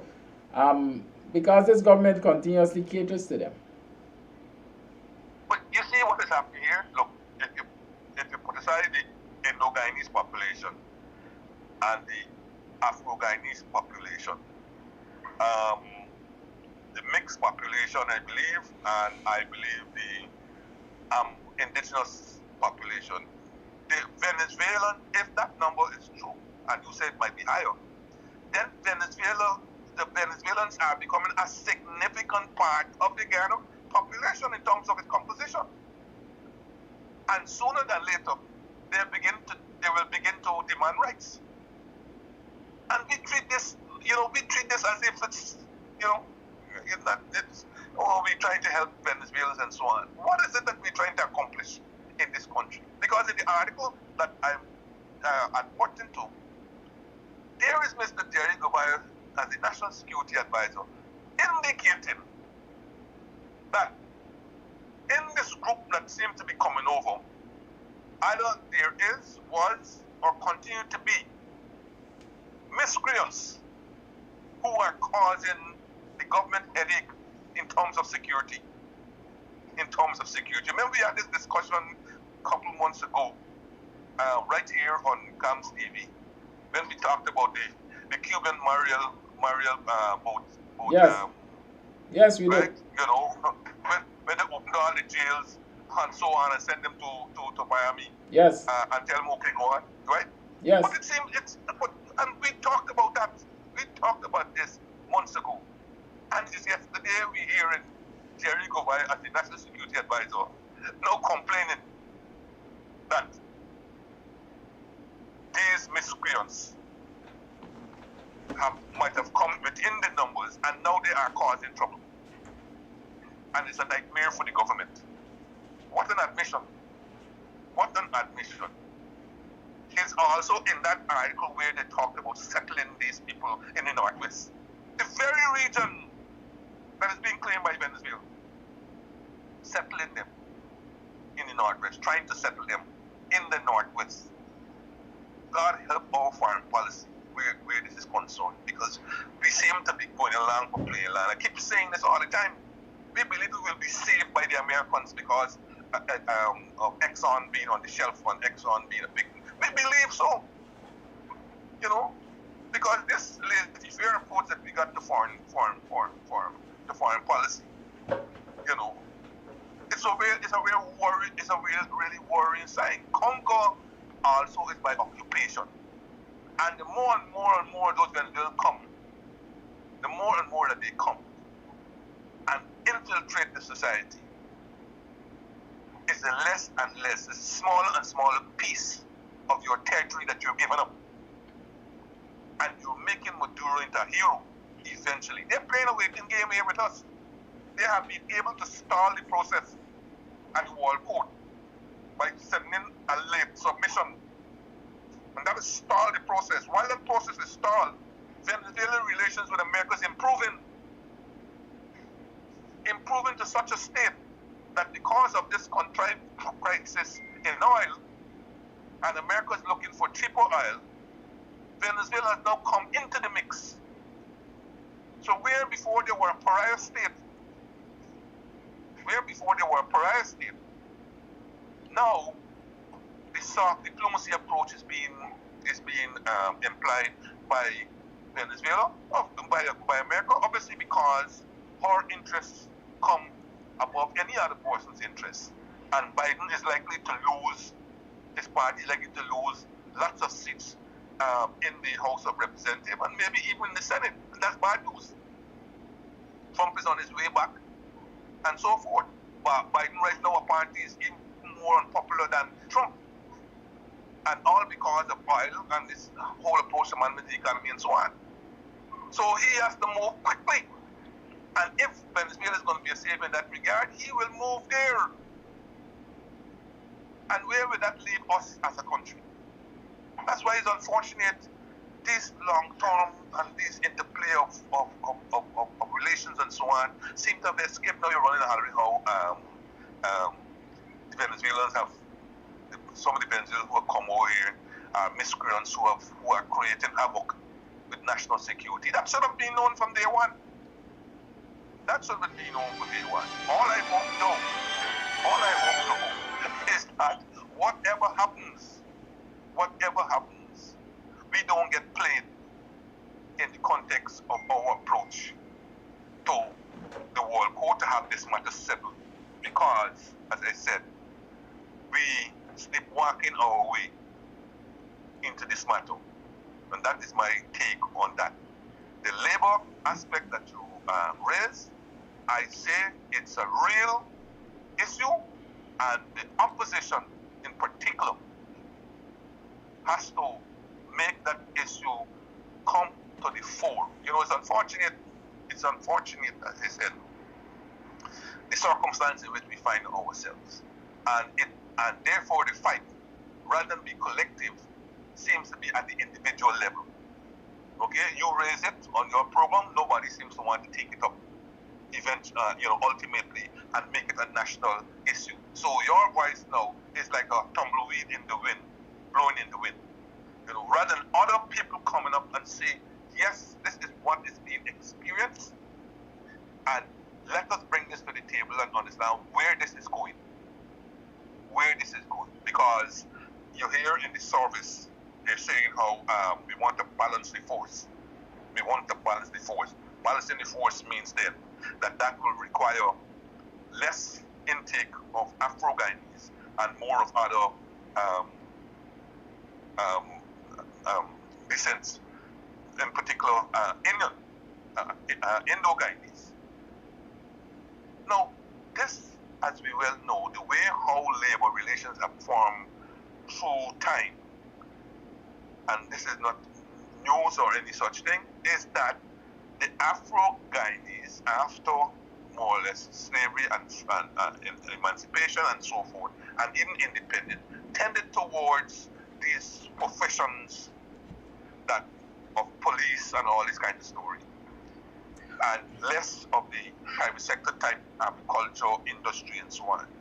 If you want to balance the force, which none of us would immediately say is a problem, you have to balance, you have to right-size the economy in relation to the labor aspect.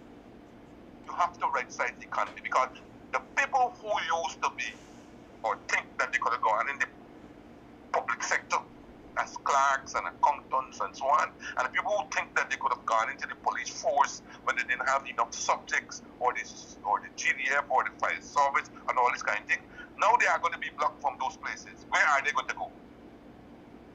Is there a simultaneous program to rebalance the economy in the context of ownership in the private sector? Is there a program of assistance or similar to what America had or still has in relation of support of giving these people the jump, as we say, or the edge or the edge, for them to get settled or get located in the private sector? Is there such a program? So that all these people who used to think that they could enter into the public sector and who are no longer going to get there could get employment in the private sector? Is there such a program? Have we talked this through? Are we willing to put it in the public domain? Or are we going to use the escapist route like the government seems to want to do and say private sector is a private matter? The government controls the public sector, but private sector is a private matter. And there again, one type of people are going to be challenged. One type of people's community is going to be challenged. So, Kirafi, it's as we approach this emancipation, times have never been so hard. You know, the challenges that are facing us as a people are mounting. The solutions are waning, and the struggle is well and truly on. The struggle is certainly well and truly on, and people need to recognize the importance of the struggle and supporting the struggle. Let me just go back a little to this Venezuelan issue. While we generally talk about the Venezuelan issue in terms of foreign nationals coming to our country and perhaps being given a free rein, or allowing or are being allowed to operate as if they are citizens of the country, there are lots of issues which people don't necessarily pay attention to or not aware of. If you look at the Russia-Ukraine war, one of the issues which was raised in that whole Russia-Ukraine situation was because when the Soviet Union, quote unquote, disintegrated, you had Russians who moved over to Ukraine, or Russians who stayed in Ukraine, whatever the situation was, but they occupied a particular section. And this division and discrimination and so on was taking place. And Russia basically claimed, look, we have to go into Ukraine to secure the rights of our people. Right? Yes. We can very well, having allowed all of these Venezuelans to come over here and keep coming over here, there might be a point when Venezuela might see it necessary to come across, under whatever pretext, to defend the rights of their people, which they have been claiming residing in Essequibo anyhow, right? And this is part of the foolhardiness that this administration is operating with. they are not, in my mind, looking at the wider picture, the wider international picture, the whole impact on this disagreement border controversy, whatever they call it, with Venezuela, and allowing all these Venezuelans to come into this country the way they are. Because, like some people argue, it is they're just seeing it as a vote machinery. They're seeing it as granting citizenship to some of them as an opportunity to pad the voters list. Viewers have to be more aware of these things. We have to highlight more of these things. In terms of this discrimination in the public sector, and talking about rebalancing police force and military and so on, like you rightly said, we would like to see rebalancing. Because the reality is that Indo-Guyanese dominate the commercial sectors of this country, private sector.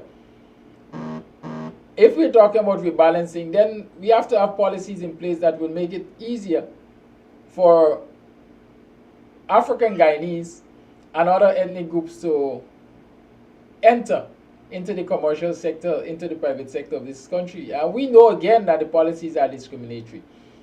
I mentioned the other day the hospital over the west side that a fat guy had a tour through, and I asked the question, can we even think of permission being granted to an African Guyanese or a group of African descendants for the establishment of such a facility any part in this country? Because such groupings have applied for lesser than that and they have been rejected. So indeed, we are faced with an uphill task and we have to embrace it. It's as simple as that. Guyanese as a whole have to embrace it. And that is why, Kudaki, I continue to belabor this point, because I don't understand why, if you have a controversy with a very bellicose neighbor,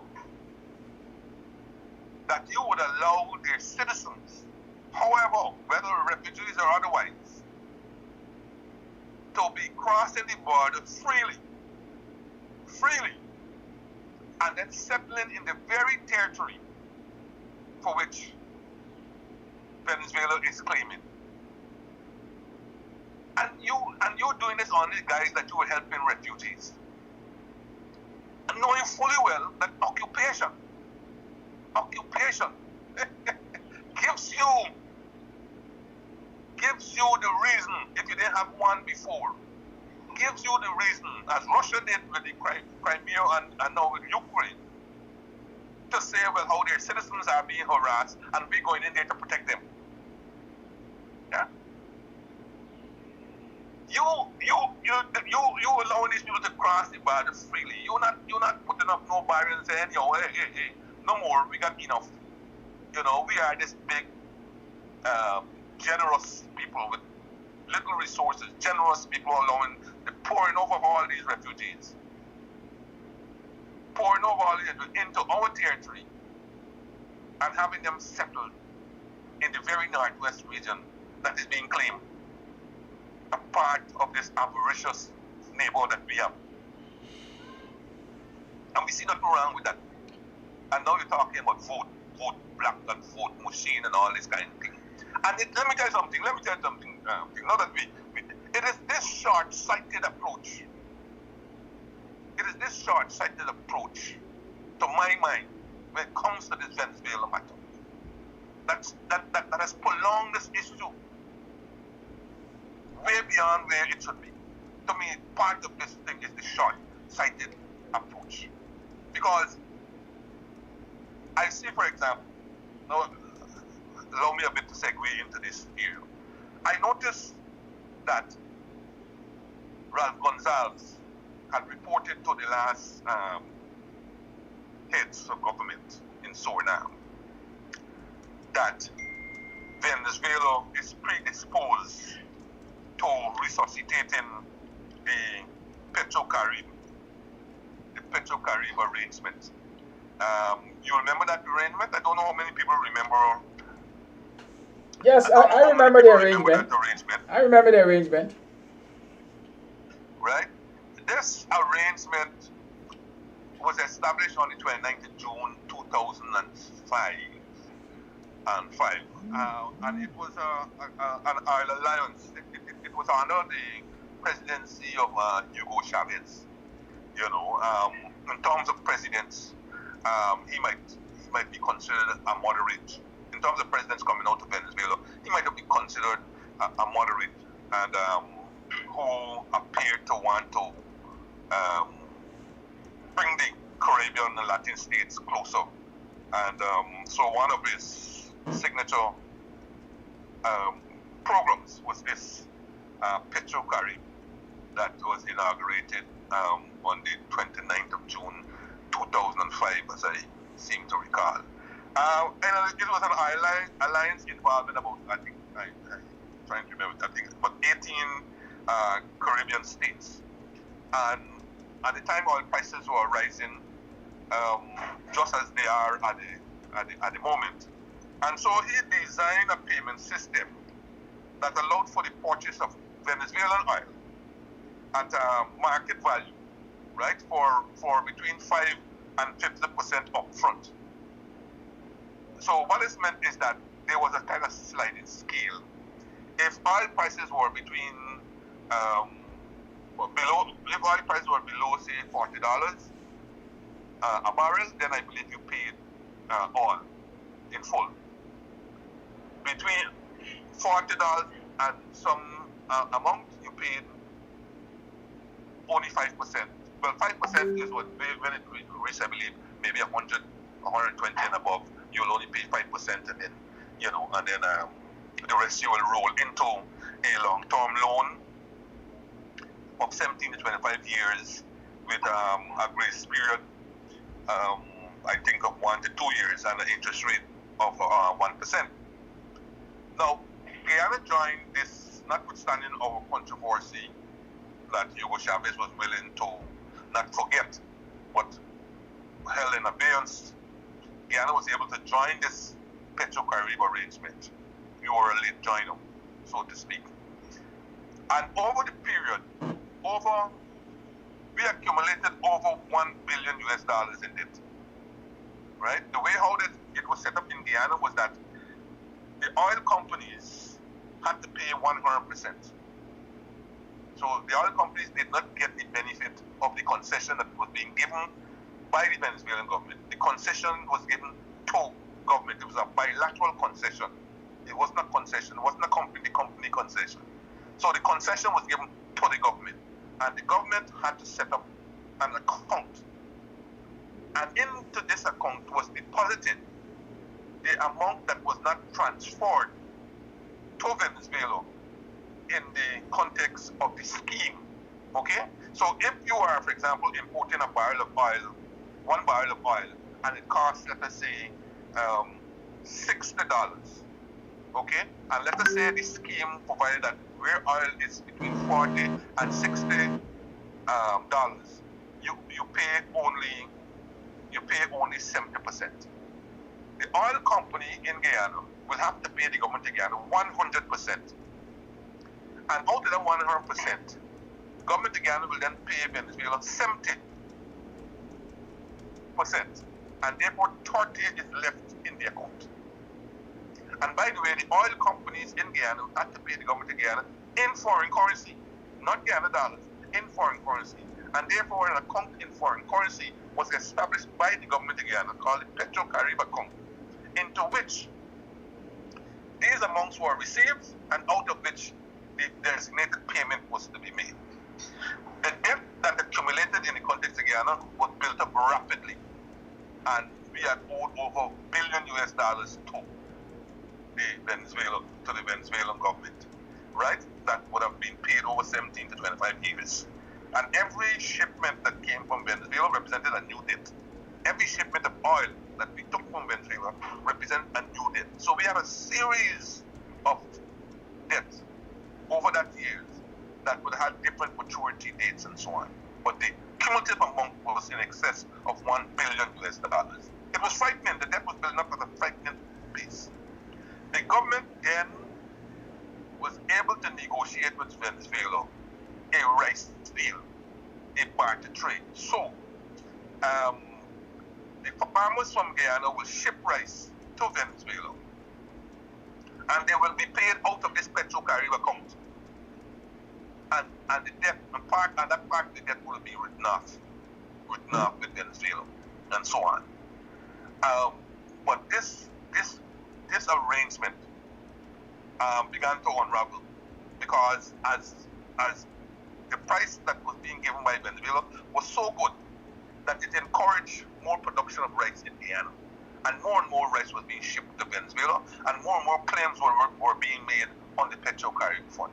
By the time we came into power in 2015, the funds in the Petrocaribe had been exhausted, and farmers were being owed. Farmers were being owed for rice shipped to Venezuela. And by the time we got into power, and around between I think it's somewhere around early September or so on, Venezuela abrogated the agreement in respect of Guyana because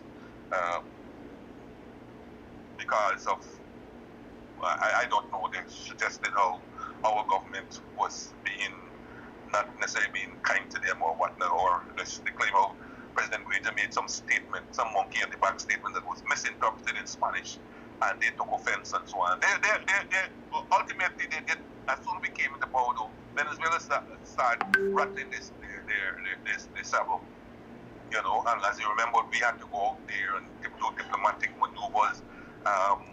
We had to use resources that could have been done, be used in other development areas. We had to divert these resources to protecting our territory, so to speak. And when they abrogated the agreement, a lot of rice to be shipped to Venezuela was left on the wharves. A lot of the farmers' rice. And so the government of Guyana, the coalition government, had to pay these farmers for the rice that ended up rotting on the wharves in Guyana, because Venezuela abrogated the agreement, contract the agreement, and so on. But so that was a quick history of the Petrocaribe. We could deal with it in more substantive way at another session. But so now, Gonzalez reported to this meeting that Venezuela is in favor of re-establishing this Petrocaribe arrangement, and in doing so, he made some interesting announcements at that meeting.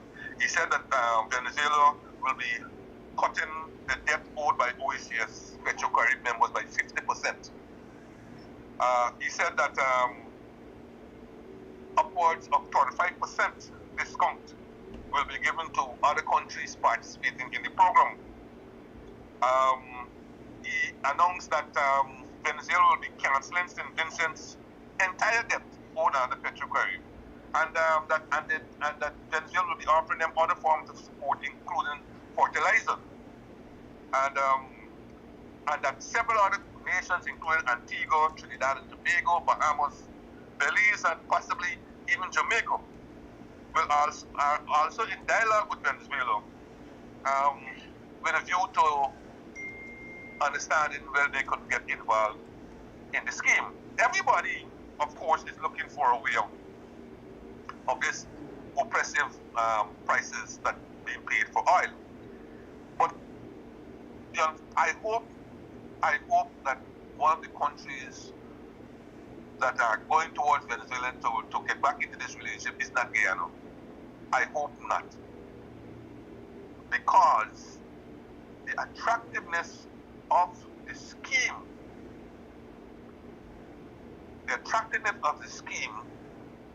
might interest Guyana to get involved with it again, because the way how we seem to think is that money matters over other issues. When we were in government, the PPP harassed us about getting back the arrangement in place because farmers were suffering. They didn't seem to understand that we didn't abrogate the agreement, that it was Venezuela, but they harassed us about getting back into this scheme because farmers were suffering. And so I hope that Guyana does not get back anywhere near a Petrocaribe scheme. If only because of the debt that is implied, but more important, given the wider issues that are involved, especially at the time when we have our issue at the World Court. I hope there will be no discussion of us abridging our rights at the World Court or shelving it or any such thing in return for us getting back into a Petrocaribe. Because remember, even though we are producing oil, we are not absolved from the rising prices of oil. And so we may be interested in having an arrangement that brings cheaper oil into Guyana. And so we might have some eye on trying to get back into that Petrocaribe arrangement. But I'm saying if we do so, we will be very short-sighted. Especially since circumstances have changed and we have our case at the World Court. Because what is stopping the World Court? They say, well, look, you guys, I know you are here and so on.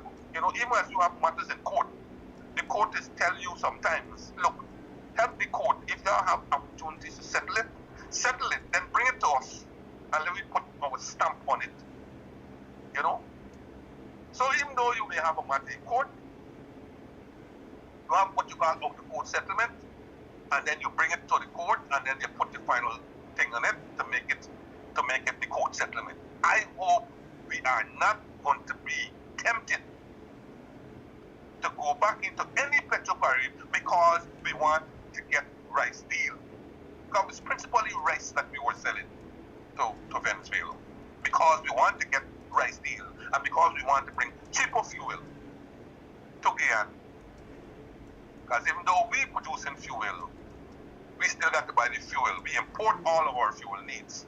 We don't get our fuel needs from the ships that are outside there pumping our oil. We import all of our fuel needs, and therefore we are importing all the inflation that comes with it. As you know, as in anything that is cheap and so forth, once you get something that is cheap, then you don't look for alternatives, even though those alternatives down the road might be better than the cheapness that you get here. Cheap oil today means that you're not going to worry about any renewables anymore, or the program to get renewables and to bring clean energy and so on, those get delayed or mothballed whenever you got cheap oil that is coming. It is nice, it is easy, nobody wants to hear any more about driving electric cars and so forth because we got cheap energy coming. We continue with our diesel cars and our big SUVs and so forth. Whereas now that oil is expensive, the whole issue about renewables is at the head of the agenda. And so even in Little Guyana, you see they're establishing charging stations where you could bring in more and more electric cars. And under our regime, we had zero-rated all electric cars. And you can go and charge up and drive your electric cars and so on. And then they obviously have green energy cars that use in combination of hydrogen, ethanol, and and all these different things. And then of course, issues to do with solar energy, hydro, and all these different things. Those are now what are in vogue. When you go into a program that will give you cheap energy, even as it's piling up debt, all of these things that are now up to the fore will get lost in translation. So I am urging the government not to even think about getting back into the Petrocaribe with all of the implications and ramifications, including the rapid buildup of debt. In fact, on this program the last time, I showed you where a debt that was about roughly 1.8 billion, total national debt that was about 1.8 billion, at the end of March of 2019, has now ballooned to 3.4 billion US at the end of March 2022. And even as we speak, more and more loans are being taken. A couple of days ago, I read that we now get another $130 million loan from the IDB. So we are racking up debt. We're racking up debt on the backs of potential future earnings from oil. Future earnings from oil. We know the fickleness of oil, right? We know how fickle oil prices are. I've said this on 2 or 3 programs before. We know how very fickle oil prices are. And to be racking up debt today on some notion that says we'll be able to pay back tomorrow because oil prices are either here to stay or will remain high or so forth is a foolhardy policy. Depending on which magazine you read or which news agency tells you the report, either oil has a very bad, very poor future in relation to fossil fuel, or prices are going to be hanging around. These high prices are going to be hanging around until another 2 years or 3 years and so forth, depending on who you believe in and so on. But I want to feel in simple economics, rising prices is bring forth higher supply. And notwithstanding the cartels that we have and so forth, there will always be people who are willing to cheat and pump more oil to gain the super profits that you will get from the today's prices. And so over time, prices will eventually fall. And who knows, because of everybody now pumping and trying to get income at these high prices, there may be an oversupply of fuel. And maybe what happened in 2021 early in the year, who knows, maybe we might be seeing that again. But the fickleness of the oil market is as such that you are better off accumulating any excess that you are getting today in a sovereign wealth fund like what we have, and smoothing out the investment of projects in your country, rather than seeking to overheat the economy right now.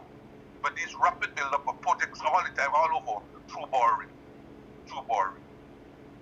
and it's as they say, into any neighbor, make Washington take notice. I believe I have been saying this over and over. The IMF has been warning, IDB has now warned, World Bank has warned, but we think that these people don't know what they're saying and so forth, and so the government continues its merry way.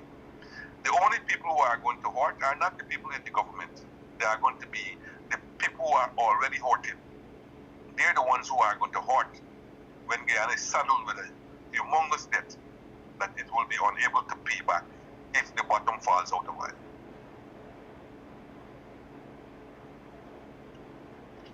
And Kidaki, while we are speaking about the rising cost of living and so on, I didn't know that either Miss Motley or Miss Motley's agents are actually listening to our program. Huh. Because I had to believe that they have, either she is listening to the program or she has our agents out there who are listening to this program. Because you will recall on this program here that I have indicated that removal of taxes like VAT, removal of indirect taxes such as VAT, is a foolhardy approach to trying to bring down the cost of living unless the government enter into contracts with the business, the private sector, about prices when these taxes are removed. Because you remember, as soon as the government come in, it's going to take off VAT after this, take off VAT after that, and they're singing this song that it will reduce cost of living. Well, almost 2 years afterwards, all the VAT is gone on these things. All the VAT is gone, and cost of living is sky high. And still and going. Now they drop the high. And still climbing. And still climbing. And now they drop the hand and say, well, we remove everything and we can't do anything more. Okay? So you have this defeatist policy now which says, well, there's nothing more we can do. But meanwhile, I had indicated that to do that, to remove the VAT on these things, You should first have a conversation with the private sector and enter into contracts with them. Because it makes no sense for the government to give up its revenue without any indication that what it is giving up will be spread or will reach the bottom. I also indicated that the only time the government removes an indirect tax like a value-added tax or excise tax and it gets to the consumer is when the government itself has a commercial entity operating in the sector. And that happens in the case of Guyana. That's the only time it happens, or it can be guaranteed to happen, because Guyana will pass through the benefit to the consumers, and the other majors will be forced to do the same thing. So there I am a couple of days ago seeing Miss Motley on a live broadcast to the Barbadian public, in which she indicated that she has reached agreement with the business community. And she has signed that agreement with the business community that will now allow her to remove taxes on 41 and an additional 41 items that we call poor people items. An additional 41 poor people food items. Huh? And I said to myself, wait a minute. This lady either is listening to this program or she has agents who are listening to this program. And what's important there is that she's taking advice. Good advice. And absolutely. Absolutely. Right? Because if those business people fail to live up to the agreement that they signed, right, then she has a basis. She has a basis of taking action. Right? She has a basis of taking action. And I'm sure those business people will live up to the expectations. But not here. In Guyana, it's a free-for-all. It's a laissez-faire. A laissez-faire approach. Take off the taxes and hope for the best. Take down the taxes and hope for the best. That is the approach of the government. And then when the best doesn't come true, you throw up your hand and say, what more you want the government to do? Look what we have done for you. By the way, all right, let me keep you quiet. Take a cash handout. Take a cash grant handout. By the way, it's only for 1 month, and it's only one-off. That seems to be the essence of the approach of this arrangement. And as I said on the program last night, it's unfortunate, right? It's unfortunate that the government doesn't want to involve a wider section of the Guyanese population in terms of bringing solutions to the problems of this country. I don't know why the government feels that they are a fountain of knowledge. I don't know why the government feels that to call for help is a sign of weakness, is a sign of defeat or something. And all of this while you're touting something named One Guyana. Yeah? All of this while you're touting something named One Guyana. People with the experience, people with the experience, people with the know-how, people with the knowledge, people who have been there before. You don't want those people involved, right? You people are the fountain of knowledge, and yet still it's not bringing results. I listed some prices the last time I was on this program. Some prices, and those prices were only for the last 6 months. We're not even talking between, say, when we left in August 2020 to now, how the prices have galloped. And we have a crutch. The government seems to have this crutch. Oh, well, it's supply chain and all this kind of thing. I don't know what supply chain has to do with the price of boro, or the price of pumpkin, or the price of baigani, or the price of squash, right? Or any such prices, or the price of chicken back, or pig foot. What supply chain has to do with all these different things? But it seems to be the go-to reason, the cop-out. Supply chain why you have high inflation. And to all the trolls and so on who love to say, well, it's not only in Guyana, it's happening. Listen, we live in Guyana. We live in Guyana. And so our concern is Guyana. When it happens in Suriname, people in Suriname will deal with Suriname. When it happens in Sri Lanka, people in Sri Lanka will deal in Sri Lanka. It happened in Venezuela, people in Venezuela will deal with Venezuela. It happened in Guyana, people in Guyana have to deal with it. And we don't want to hear anything anymore about supply chain and this and that and so on.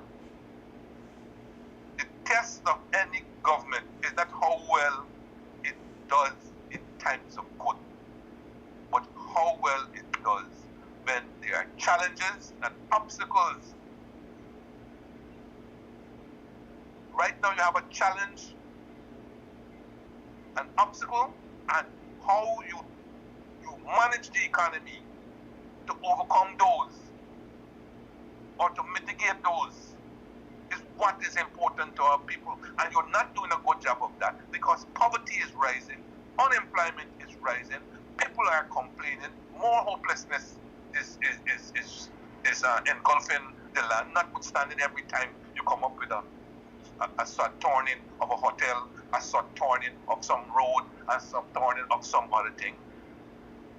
People can't eat hotel, they can't eat road, they can't eat bridge.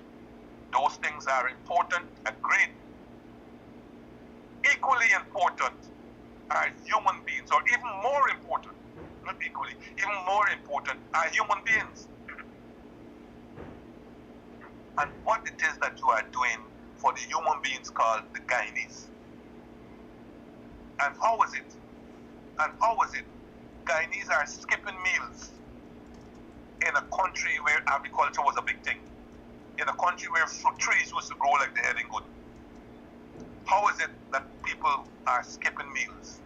And how is it that children cannot get a decent meal per day in a so-called fast-growing country? And if you think that cash grants, one-off cash grants, can solve people's problems, well, I don't even have to tell you to think again, because such a policy is so hopeless. It's so hopeless. It ain't worth repeating, so to speak. Because I'm gonna have to go. My throat is disappearing on me. All right, sure. Before I go, I want to indicate that this is July. During this month, the budget circular is expected to come out, if it's not out as yet. So again, I am forewarning all of those stakeholders not to wait on the budget circular. Okay? But it's going to come out anytime this month. And for your people at the NDCs, Kodaki, your own people and so on, to start sending their projects, potential projects and programs to the NDCs, to the regional democratic councils and so on, and start fighting for what you want now. And get the regional democratic council to meet, and so that the budget that the council approves gets to the REO to be submitted on time at the budget office. People should start writing the minister and sending in their proposals. For the 2023 budget. Don't wait. This is circular.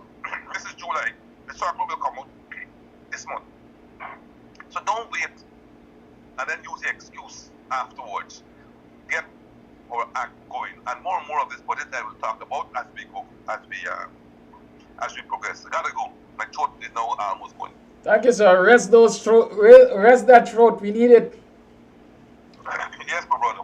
Thank you very much. Have a good day. All right, everybody.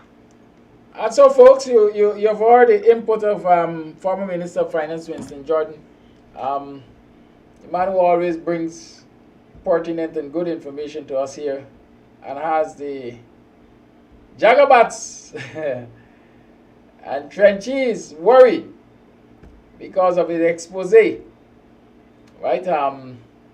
I'm very grateful that we can have access to Mr. Jordan to explain in detail to us on a weekly basis what's happening on the financial front, and examine the policies of this government. The reality is, like some of you viewers are saying, in my mind, the PPP is not concerned so much about the economic development of this country versus how much they can pocket for themselves.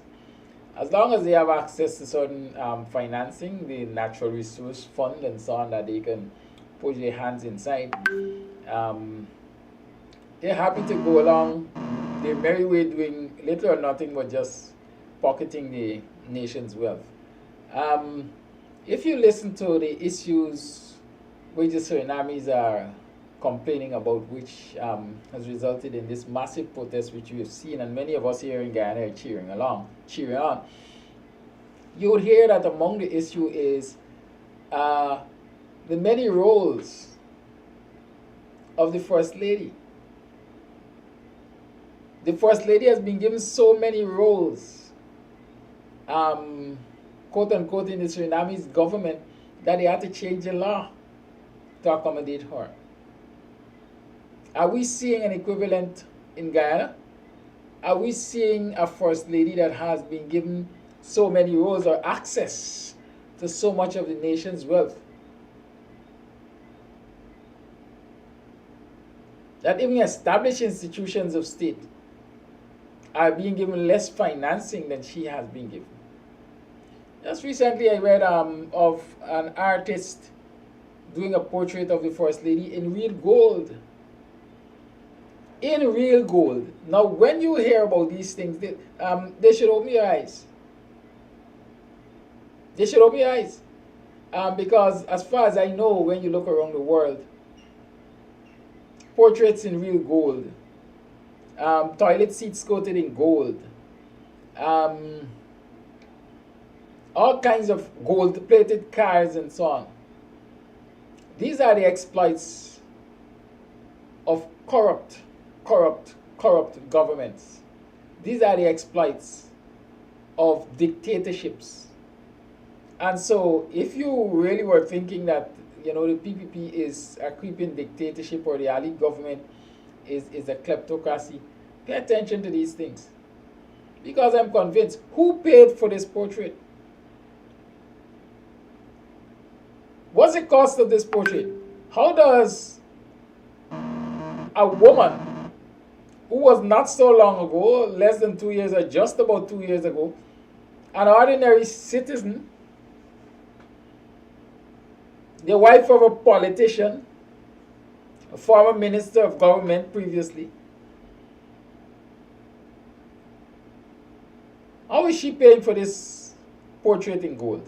What's the weight in gold that was used on that portrait? Let us not talk about the many first-class trips around the world for the First Lady and other ministers of ministers of government. Right? While all of this is happening,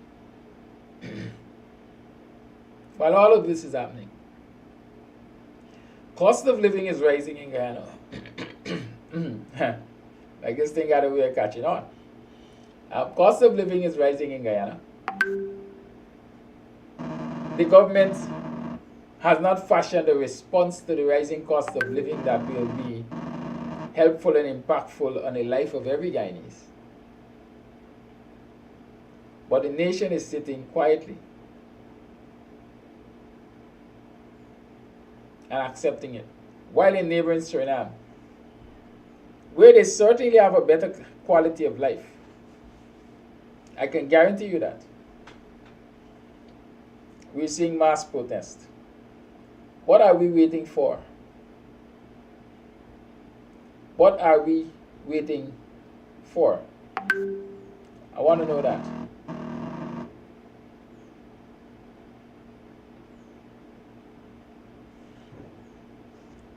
It's now 8 hours 40. We have 20 minutes. We can open up the lines and take some of your calls.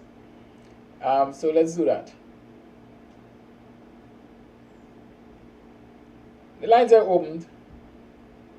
I'll take some of your calls.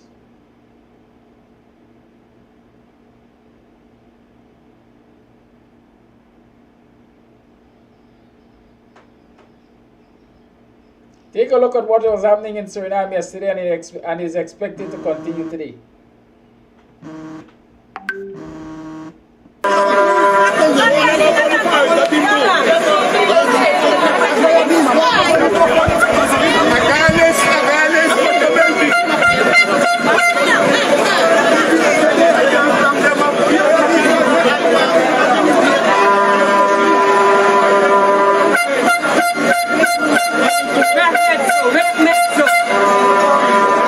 Call live, good morning. Morning, Kadaki, and great information from former Finance Minister, Mr. Jordan. You asked what are Guyanese waiting for? Maybe they're waiting for their turn to reap some of the benefits. They're thinking, well, shoots, I would like to be in that position. But where is the PR for the APNU? It's been inadequate in pointing out all of these things that's going on. I did see that ad for Spanish-speaking employees with that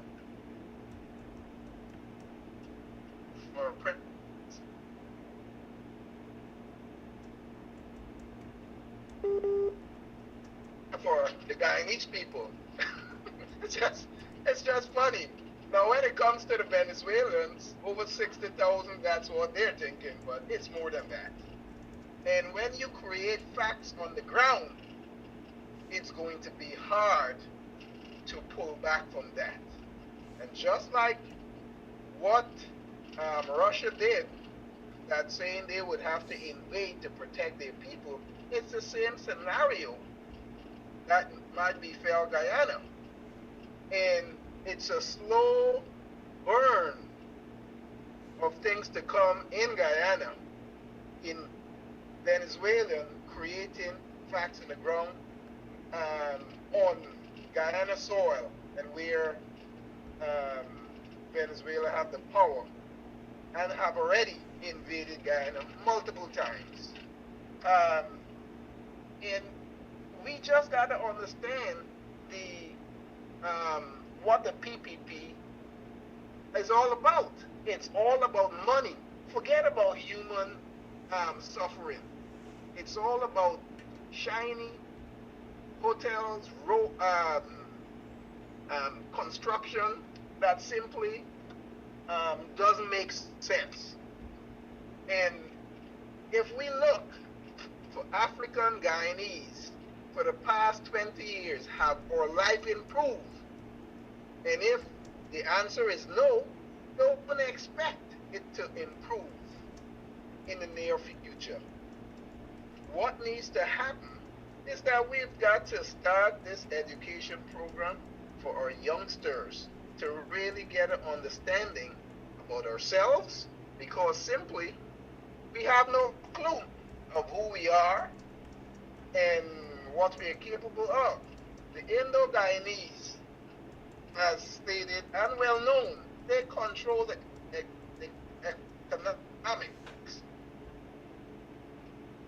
So they'll hire their own.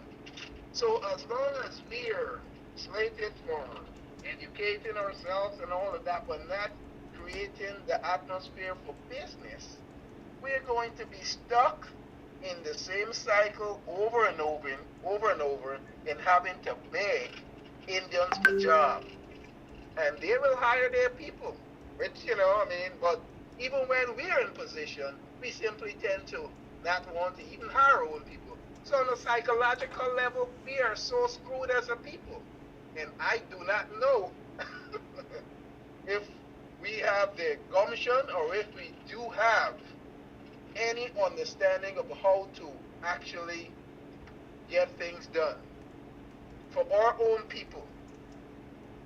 And although it's a stinging criticism of us, we need to actually come together before we're able to deal with Indians and other races. Imagine we do all the fighting, but others are able to reap the benefit. We protest, but you don't see Amerindians coming out there to protest. You don't see Indians coming out there to protest. But when we gain, everyone gains. So where does that lead us? And the future, in my opinion, don't look bright for Africans in Guyana. That's my take. Thank you.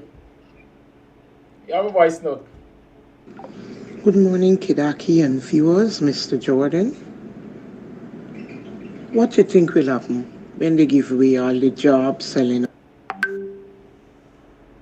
the country? Crime will be on the increase and heads will be rolling left, right, and center. I'm hoping and praying that it doesn't meet that stage, but exactly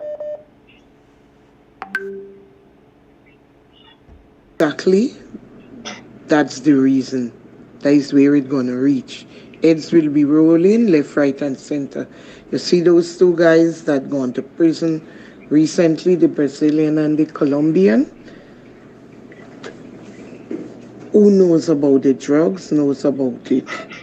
And trust me, listen for it. Thank you and have a great day. Thank you for that voice note. Caller, you live. Good morning. Good morning, Mr. Kadaki. Good morning, everyone in the diaspora. Good morning, former Finance Minister Winston Jordan, for the very detailed and comprehensive cross-the-board analysis on the state of affairs in the corporate Republic of Guyana. The last caller who just called made some good points that African Guyanese have been fighting the fight ever since Guyana was made a state. And we are receiving less for all our contributions. We do the fighting and everyone is gaining based upon our victories and our fights and our contributions. Mr. Winston, before I go into that, you know, our next door sister country, Suriname, has a major protest afoot. And there are some things that which we can observe. Firstly, the situation which we saw in the Vice News with Isabel Young and Jack Dio scandal. It's the very similar situation that is happening in Suriname. Millions of Suriname currency and US currency have disappeared for the government coffers. And Santoki, the East Indian president of Suriname, claims that he doesn't know and has the attitude that he doesn't know. So the people are saying, well, Santoki, guess what? You need to know. But you're acting like you don't know. And since you don't know, you have to go, Santoki. That's what the people are saying.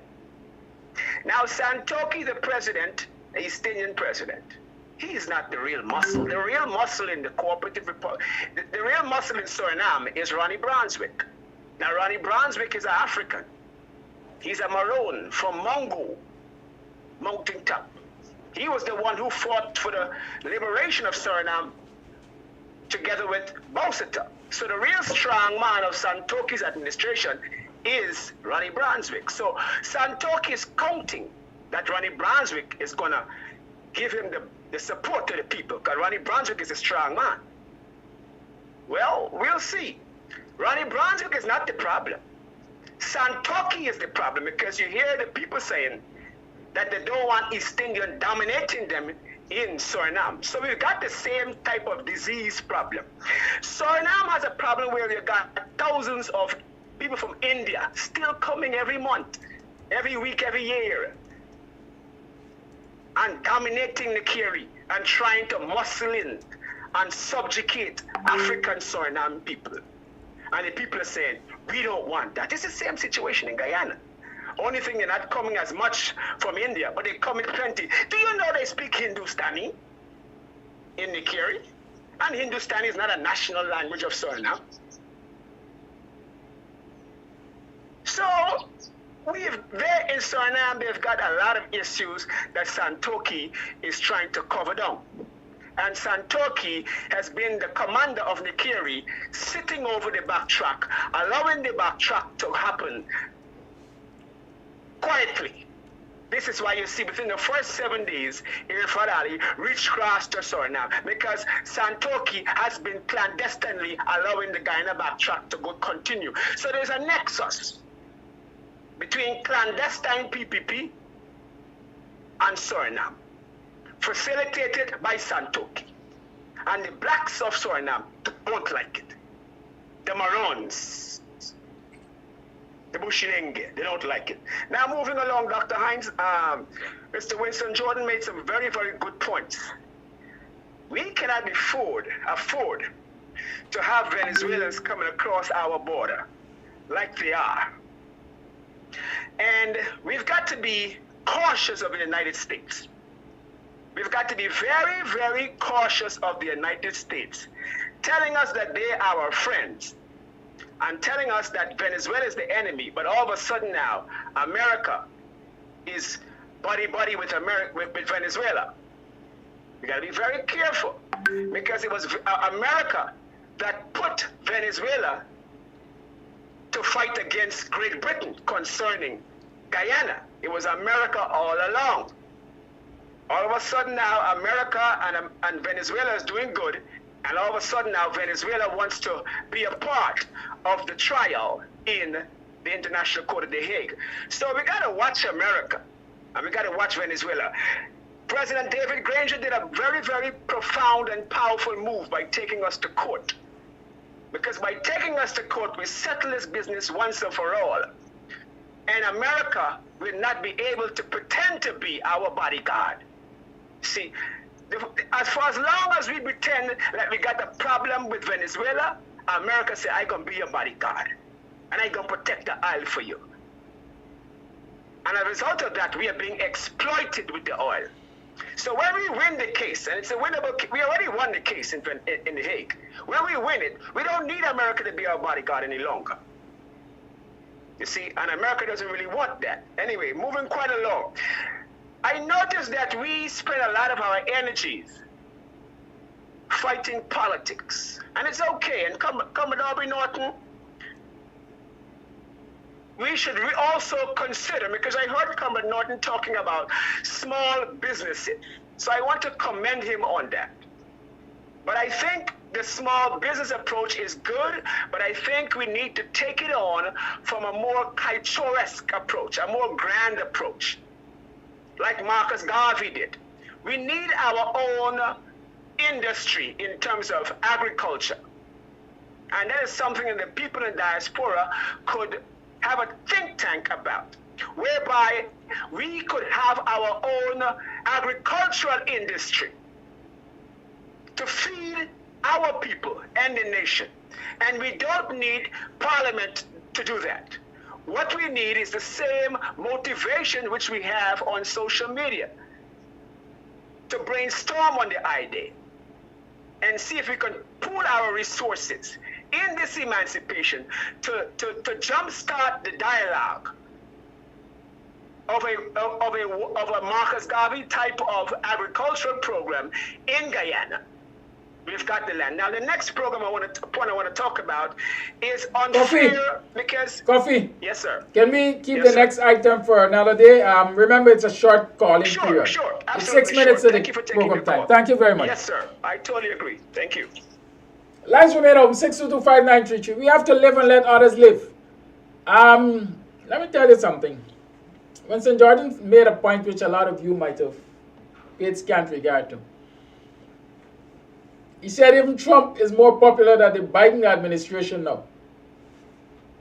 Let me repeat it. Trump is more popular than the Biden administration, and so it would seem as though the Trump administration is likely to return into the White House.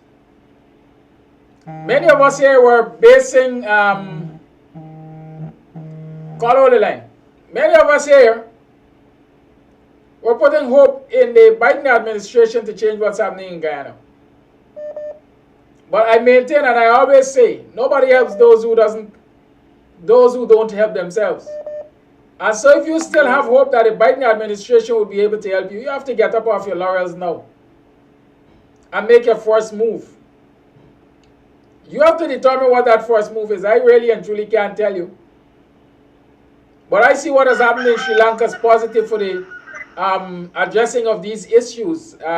Sri Lanka obviously would either be going to an election soon or have a caretaker government of some sort. But the reality is, the sitting president has fled. His vice president was under serious attack to leave also.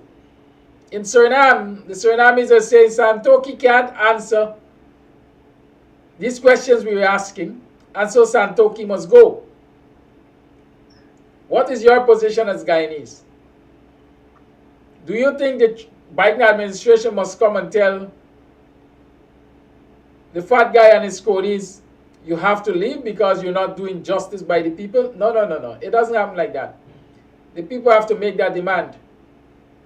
And they are likely to get the support of those who they believe will support them. Caller Life, good morning. Yeah, good morning to you and Dr. Hinds. Dr. Hinds, he's not here this morning. Minister Jordan. Yeah. You see, it is a shift because it was Dr. Hinds Day and Minister was Thursday, anyway, moving along. Now, Minister made some things about cost of living, and I'd like to talk on that. Now, people got it, everybody will say, oh, cost of living.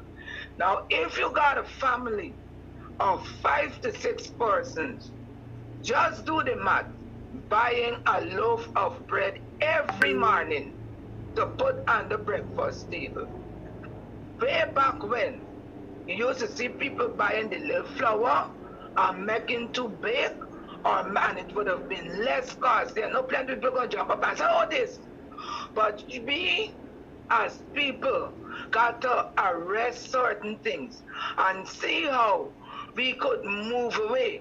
Because, Kadaki, I tell you, there was a time my budget, my money I had to budget was $12,000 to pay all my bills, utility bills, and still provide food. And I used to make it happen. Because the first thing, Saturday afternoon, I baking bread to last me at least. I got 5 days of bread. That if it so happens that I run short with food and I didn't used to run short, I could always munch on bread. So me gonna be hungry. And the bread that I munching on is what I bake myself. And if you getting your money, I believe people have got to take grips of the money and use it to the wise way. Now, if you're living in a yard and you could plant, you plant. Don't take your yard and concrete it from front to back and expect to buy greens. You could plant in bucket, you could plant in anything. You got to make up your mind and go back to what the founder leader said. Produce or perish. And if we as a people make up our minds that we're going to plant an okra, we're going to get a pattern, we're going to do that, we're going to help to cushion this effect that is going on. But if you got to buy rice, flour, sugar, salt, okra, bora, everything, you ain't going to make it. And then we're going to sit down and they're talking. We got to put ourselves, see ourselves in a different light. Years ago, a friend gave me, say it was my chicken, I said no. And the man gave me 6 meat boards. And from the 6 meat boards, sometime I tell you, I would eat it out. Eat out the profit. The first time I get the 6 meat board, I had doing work at my house. According to them, they said the shack, the 21 by how much, 50 something feet shack. And I sold every ounce of those meat boards that could have been sold to put into my place. And from the 6 meat boards I got as a gift, now I would rear up to 50 chickens and sell it off from a single thing. And people got to make up the mind. You may not be able to rear chickens to the place where you're living, but at least you can plant something to cushion the effect and help to put meals on your table. Because if you got okra, you got boar, you could plant callaloo, all of them things. The same money that you would have go to the market and buy them greens with, you could take that, you're going to be eating food that is proper food and not fertilizer water, and you're going to do good nourishment for your body. So we got to come out the thing and try to focus, buy the packet flour, learn to bake bread, make 2-pot bake. If you're working in the morning, make the bake the night before and save whatsoever you could save to do other things. Bye-bye. Thank you. It's now a minute past the 9 o'clock hour. Let me see if there's any voice note. I'll play those and then I'll disappear. Because I too have to deal with the cost of living, right? I gotta go there. I got things to do too. Yes, we gotta do what we gotta do. Let me tell you that the folks over at Golden Grove are going to be in front of the Coven John Magistrates Court today because Christoph, the accused murderer in the Bacchus killing, is going to that court today, maybe for 9, maybe for 1, I'm not sure. But go out there and lend your support, lend your support. And I am informed that the fields of fire was like a war zone last night. I understand it was hot. Somewhere around 9 o'clock last night.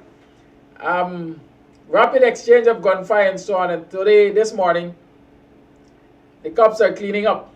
They're cleaning up. Spent shells. You see them there? Right, we are going to wait on the Police Public Relations Office, according to Paul. So what the name? Strategic Communication or something like that. We're going to wait for them to tell us what was going on in Sophia last night. But hold your breath. Don't hold your breath because you might die from asphyxiation. Is that what they call it? Lack of oxygen? Nevertheless, at 3 minutes past the 9 o'clock hour, I want to thank you for tuning in to BUXTONIAN Morning Time today. I want you to share all of the information you were able to gather. I want you to stay connected. And most importantly, maybe you can try and get some of the energy from your neighbors, Surinamese. Get some energy, get some Surinamese energy and take to the streets of this country and say to this government, we ain't for the scandals. We're not for the discriminatory employment practices. We're not for the friends and cronies business. We want accountability and we want fairness and equity in this country. That's all I'll say to you. And I'll say to you again, stay safe, be productive, be prepared to challenge the status quo. Be the change that you want to see. Otherwise, I alone can't do it. All of us have to do it. Have a great day. Goodbye. Goodbye. And stay tuned to Kams TV. In the course of today, I think I'll be bringing you an update from some part of Guyana.